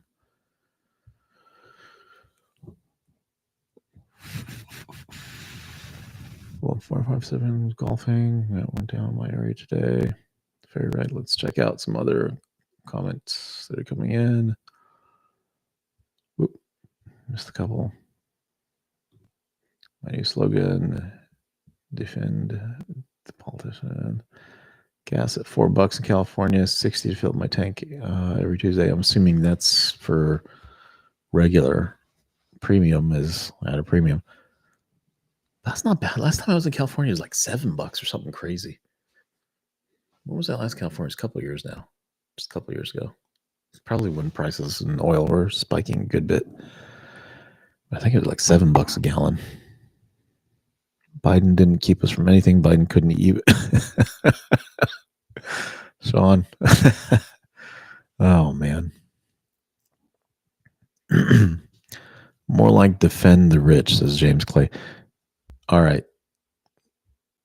The bottom 20% of the country from a socioeconomic perspective benefited the most from Trump's tax plans. Period. Their tax liability went to zero. In the bottom, a family of four earning $30,000 a year, you're in the bottom 20%. The standard deduction that Trump introduced, not anyone else, that Trump introduced, stands at what, like 29,000 plus? So there's only a few $100 of potential tax liability, which gets completely erased with child tax credit, earned income tax credit, and other benefits that come your way. So there's zero tax liability on that family of $30,000 a year, whose buying power then accelerates from there, well beyond $40,000 a year. So defend the rich when Kamala Harris was saying that they needed to rescind the Trump tax policies. I mean, that's a rich one. All right, guys, I'm going to bring up Karine real quick here. You look at the quality that we just saw with our press secretary that's talking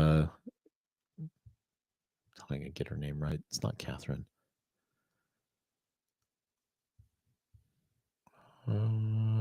Caroline. Why do I keep thinking Catherine? Caroline Levitt. So here's Corrine at her finest. The president's Twitter account posted the other day, you want to bring down inflation, let's make sure the wealthiest corporations pay their fair share. How does raising taxes on corporations reduce inflation? So, are you talking about a specific tweet? He tweeted, you want to bring down inflation, let's make sure the wealthiest corporations pay their fair share.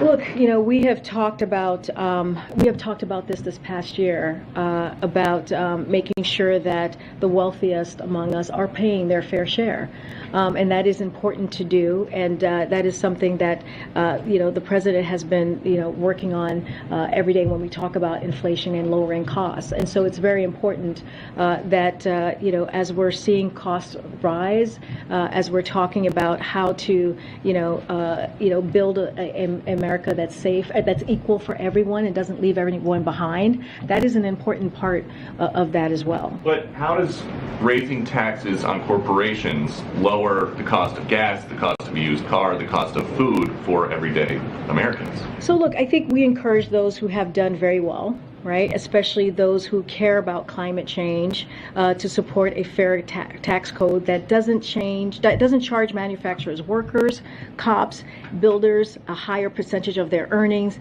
that the most fortunate people in our nation, and not let that stand in the way of reducing energy costs and fighting this existential problem, if you think about that as an example, and to support basic collective bargaining rights as well, right? That's also important. But look, it is, without having a fair tax code, which is what I'm talking about, then like manufacturing workers, cops, it's not fair for them to have to pay higher taxes than the folks who are not paying taxes at all.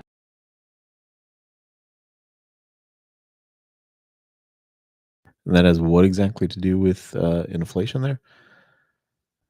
Lord knows, right? Like, who knows? Nobody knows. In that case, nobody knows what that has anything to do with inflation. So you go from that type of a press secretary to what we just saw, somebody that's informed, somebody that can actually connect the dots. It does help when the positions that the administration is taking actually have some grounding in logic and reason. So again, the modern monetary theory approach behind increasing taxes, helping to lower inflation, is that it takes those dollars out of the system and it reduces demand by taking money out of people's hands, reduces demand. The moral dilemma you have here is, people are talking about struggling to pay for $9 a dozen eggs, and you're going to take more money out of their pocket when they can't even afford the food that is out there, right? And the other resources that their families need. You're going to take more away from them. But in reality, and this is where there's a disconnect between people that are academics and people that have actually had to operate in the real world in any capacity. It doesn't have to be one or another. In reality, if the government does tax, where does that tax money go? They're not going to hit delete on it. Government's going to spend it. That's new revenue that comes in on those tax increases. They're going to spend it on what? Some priority that they deem is worthy of those dollars. And so in that sense, the government is artificially creating demand. Maybe not, with a restaurant or something else that individuals would have pursued, but with something the government thinks is important, like, a lot of research and protections of the smelt fish in California. Maybe they'll do a lot of that with it. So that's what we're up against, is the liberals and the Democrats ascribing to this modern monetary theory, which the more I've looked into it, more bizarre, and I can't believe people are buying into this, but it gives them a way out. Infinite money. You just print to no end. When they say tax, they limit that to the rich, Of course, that never goes through because, generally speaking, people don't like more taxes. We're taxed already pretty heavily. And there's no problem with accruing massive levels of debt like we currently have. That's all the Democrat playbook that's unfolded for decades now. Decades and decades is what we're seeing in the Democrat playbook. And there have been attempts through Reagan and otherwise to kind of circumvent that. Famously, a lot of people will say that Bill Clinton, he had a budget surplus, right? He balanced the budget. Keep in mind, at the end of the day, the budget has to balance. It's either going to require more revenue or you're going to have to print. The budget has to balance. Now, I'm not saying that's what Clinton did because there was a real surplus without any significant incremental growth in printing. But what was happening in the business market, in the macro environment at that point in time? What jobs were people getting, right? A lot of tech.com jobs were emerging at that point in time that weren't there in the past. And so on paper, there was a lot more money that was, and a lot more value that was being created because of it. So naturally, with that, that iteration of an industrial revolution came a massive growth swing, and it offset the level of spending. And Bill Clinton was a fiscal conservative, especially by today's standards. So he wasn't out there trying to grow spending in any significant degree. So with that more measured and controlled level of spending increase and a massive level of growth of revenue intake, there was a surplus. So when people talk now about let's invest more in technology, let's invest more to kind of grow ourselves out of that, they're looking to replicate that scenario and kind of induce a new revolution to happen. AI is what we're after right now, but there could be other tech that comes into play. But liberals have far removed themselves from any level of mainstream classical liberalism. I mean, at this point, the liberals are in fact conservatives. Conservatives are the modern liberal. That goes without saying at this point, I think. All right, let me just check the chat a little bit more. Nobody else is jumping in here. Guys, hit the link. You see the Asian gentleman with two phones desperately trying to call in. I don't see him showing up here either, but link in the description, link in bio through my link tree. Click through, guys. Maybe I'll just, I don't know if you can click through it on the chat, but it's up there, y'all. Let's see one here. But you are so wrong. Democrats aren't saying any of those things. What Democrats talking about? Actually had any conversation with any Democrat voter. I had plenty of discussions, plenty of conversation with Democrat voters. In fact, you'd be surprised. You'd think that the industry I'm in, there wouldn't be a whole lot of them, but we're flooded with them, for better or worse. In fact, they want to ban cows altogether, which maybe I take personal offense to that, but I mean that's your Democrat friend for you. They have a great idea as to how you should live your life and how you should spend your money.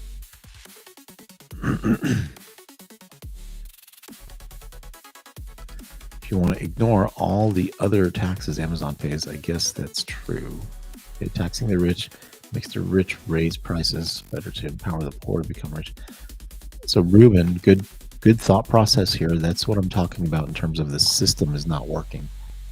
The system as it is now, when Biden printed money like crazy, he injected that printed money into the current system. And where did it land? Whose hands did it get into? And a lot of that system was of his creation. He set that framework up. That's the framework that we need to change. I need some help with some smart people to give good advice and come up with new ideas on how to manage that. But I just know that printing more money and putting it in this existing system is not going to be the answer for people. Handouts are not going to be the solution. The buyer pays sales tax. They want you to eat crickets, lab-grown meat. Man, I'm only thing I'll eat is Beyond lettuce. That's all I'm having. Beyond lettuce, guys.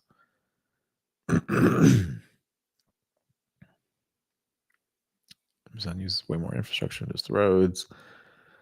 3 people open more than 50% of the country's wealth. Yeah, Elon's got a lot of stuff going on there. You know, Elon's tech companies, I understand the value that they're creating, space, electric vehicles, right?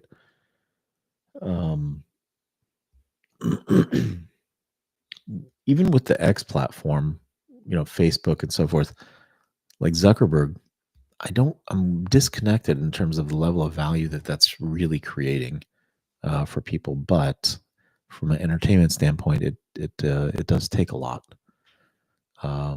YouTube, I see a whole lot of value in, as well as Google in terms of information search, video content delivery, right? Because live content, live events that they do through YouTube TV and so forth. There's a lot of things. That's a lot of value. Facebook and some of the other ones, Instagram, even the X platform. I mean, X is undergoing like a major evolution at this point, but how that's going to land, I don't know. Don't see where the value is in some of these other ones. Their high valuations are going to start to crash at some point here. It can't be sustainable at that level. All right, so what else we got? Fund American government, creating echo chamber. Do I know how much power a single Amazon warehouse uses? I don't. Should we know though? How much power does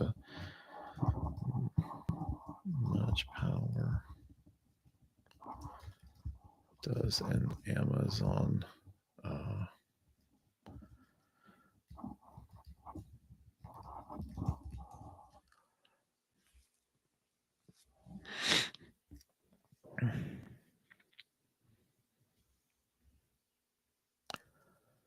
Amazon's data centers account for 2% of the electrical power consumption in the United States for their data centers. Oh, that's pretty crazy.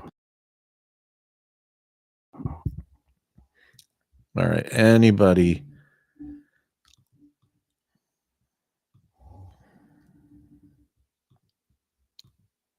up for calling in? Oh.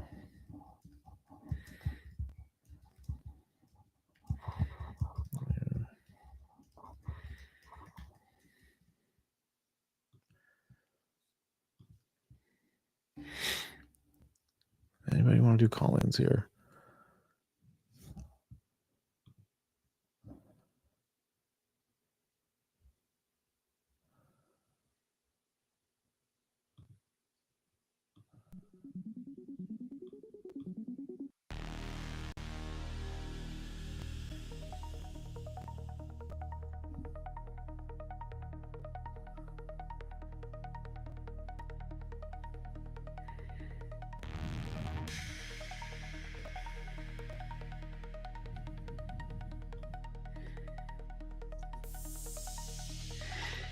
All right, guys. Well, I appreciate it. Looks like maybe 150 new subs. I appreciate that, guys, very much. We'll continue the discussion as we go forward. A lot of things to look forward to. Only been 8 days. There's more to come.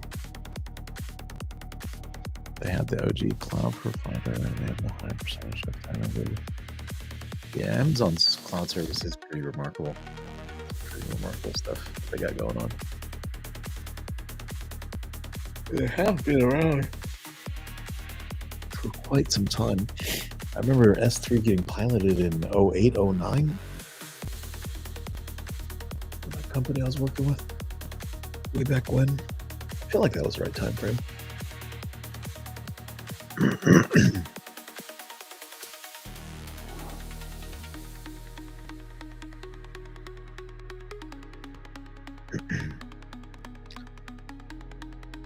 Oh, I see Blue Wings. I see what you're talking about. Yeah.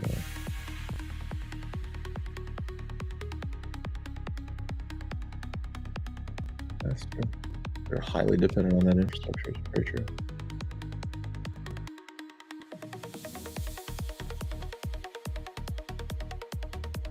Yeah, back then, James, it was Amazon S3, and everybody was kind of skeptical of it because it was internet-based and it was secure, and there was not a lot of understanding of some of the virtualization from a networking standpoint and so forth. That was already kind of in play. Not a lot of people had a good understanding of that. Now it's pretty common knowledge, and honestly, a lot of it's taken care of behind the scenes. They keep abstracting things. Big K, you're so wrong. Your income taxes aren't paying for the power lines they distribute power to everyone.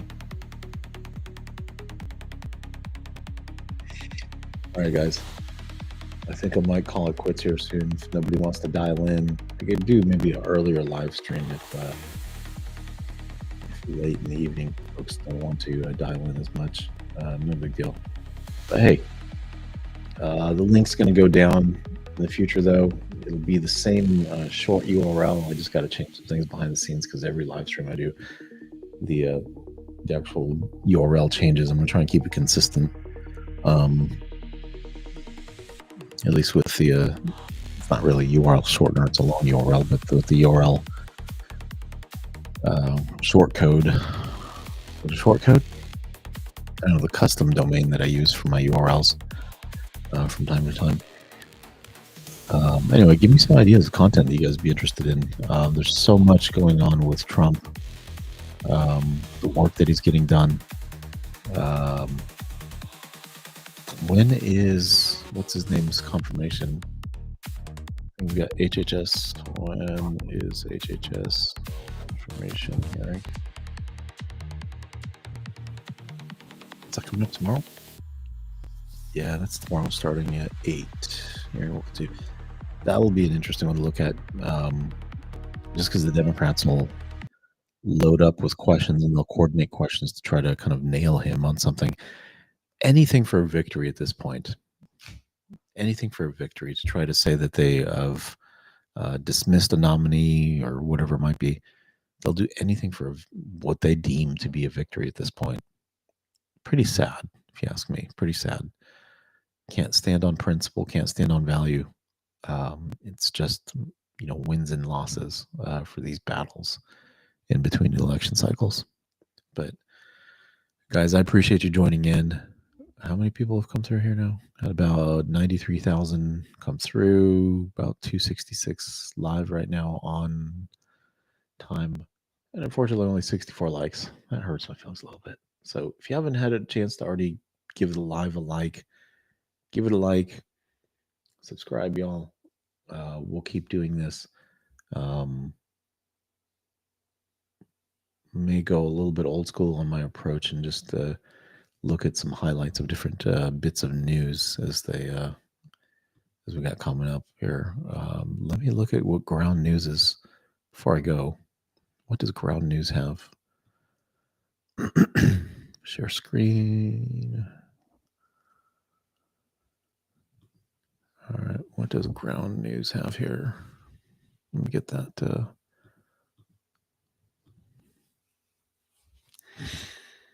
All right, let's take a quick look. And if you guys aren't familiar with ground news, they use data, they use AI to help you kind of decipher, real news versus stuff that's overly embellished, and they kind of give you an idea of the lean that is being put out there on a given story. So, for example, you see this one here: Trump offers all federal workers a buyout with 7 months pay in an effort to shrink government size. That's pretty cool. That's pretty critical. About 7 months. I mean, people will be able to find alternate employment in that time for sure. But there's 170 sources on this, and you see the this is not the French flag, but let's click through on it. There's so many on the left, so many on the right coverage. It's 23% left, 54 centered, 23% on the right covering the story. Bias comparison is not currently available, but it'll tell you what's being emphasized by each one of them, the factuality of the publications, the ownership, because sometimes it's important to know if it's a media conglomerate, a grassroots organization, a privately held organization, if it's held by a particular country, state media, so forth. All that stuff will kind of be described here. So you get an idea of who's really pushing a given story or topic, right? This one being specific to Trump's pushing for a buyout of federal employees. Excuse me. Let's see. OpenAI. U.S. Navy bans the use of DeepSeek due to security and ethical concerns. Yeah, more and more companies are banning DeepSeek. OpenAI says it has evidence that China's DeepSeek used its model to train their competitor. I wouldn't be surprised. Pentagon pulls security clearance of former Joint Chiefs of Staff. U.S. nuclear fusion startup. Okay. GOP lawmaker wants kids to work for school lunches. Hey, I had a job in junior high where I worked in the cafeteria and I got free lunch and I got paid. Everybody wanted to sign up for that thing. I mean, that was a pretty good deal. I think you got like $50 a month and free lunches or something like that. I don't know.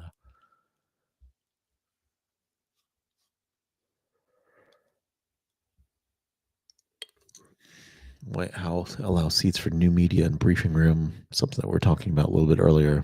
California strikes, plea deal, Illinois Republicans. So yeah, listen, check out Ground News if you're not familiar with it. I have a link in the pinned chat, I believe. 40% off their Vantage plan.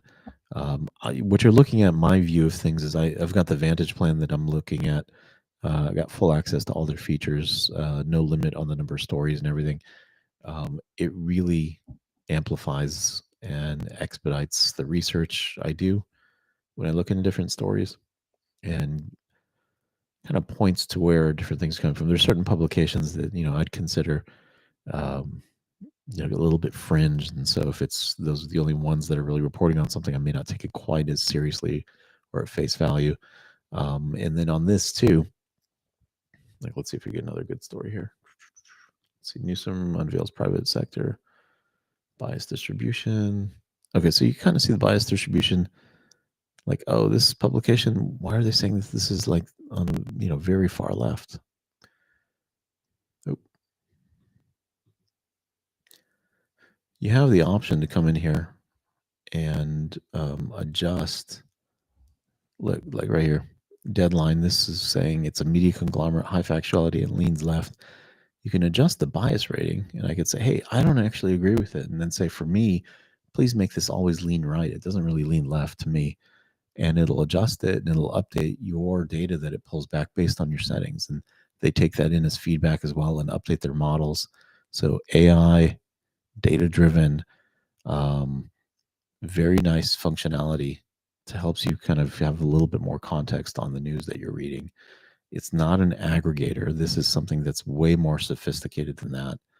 I haven't seen any competing product on the markets like that. But again, if you use the community link, 40% off on Ground News, check it out. I got the Vantage plan. I can go into a fuller review of it at some point in the future. I just feel a little bit tired now, but click through on the link. I think you guys like it. I use it daily, honestly. Use it daily. And they have a very nice mobile app that accompanies things too. Makes it a lot simpler and a lot quicker to access it, getting the alerts on that. But, all right, guys. My goodness. All right. Time for me to hit the hay. Did they block me or something? I can't see anything from the... There is, if you guys are asking about, blocking and stuff, there are, there is moderation happening behind the scenes that YouTube does on an automated basis that does take care of things. So, as I'm looking at the summaries right now, I may not have seen some action that they've taken. I did take some action myself early on because folks were getting a little bit, I don't know, disrespectful, let's say.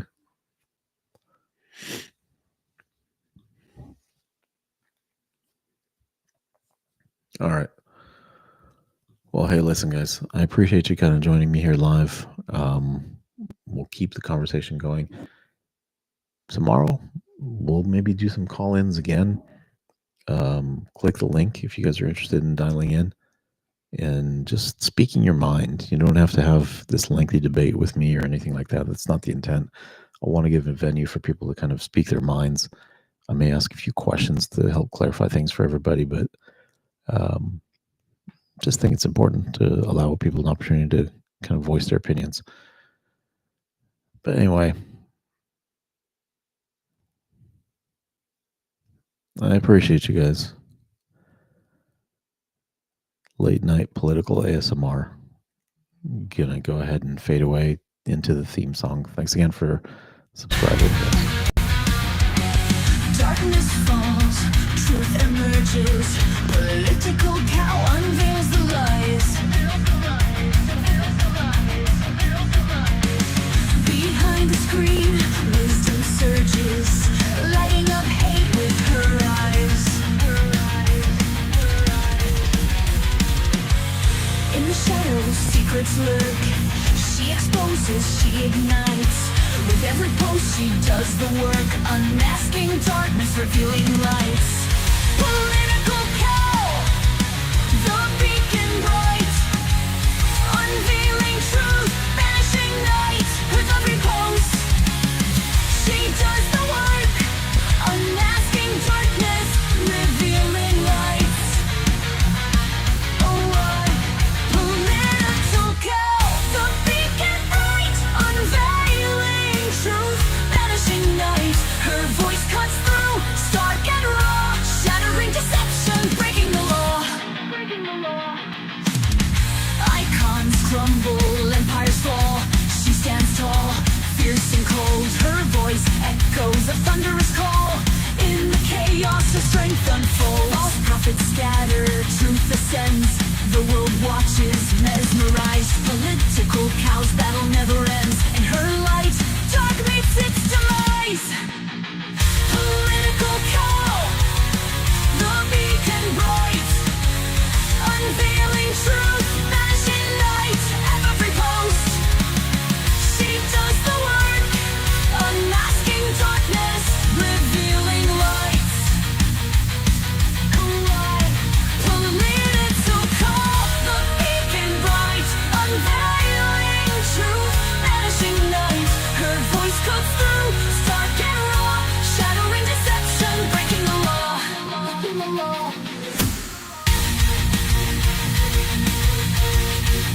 Political cow. Political cow.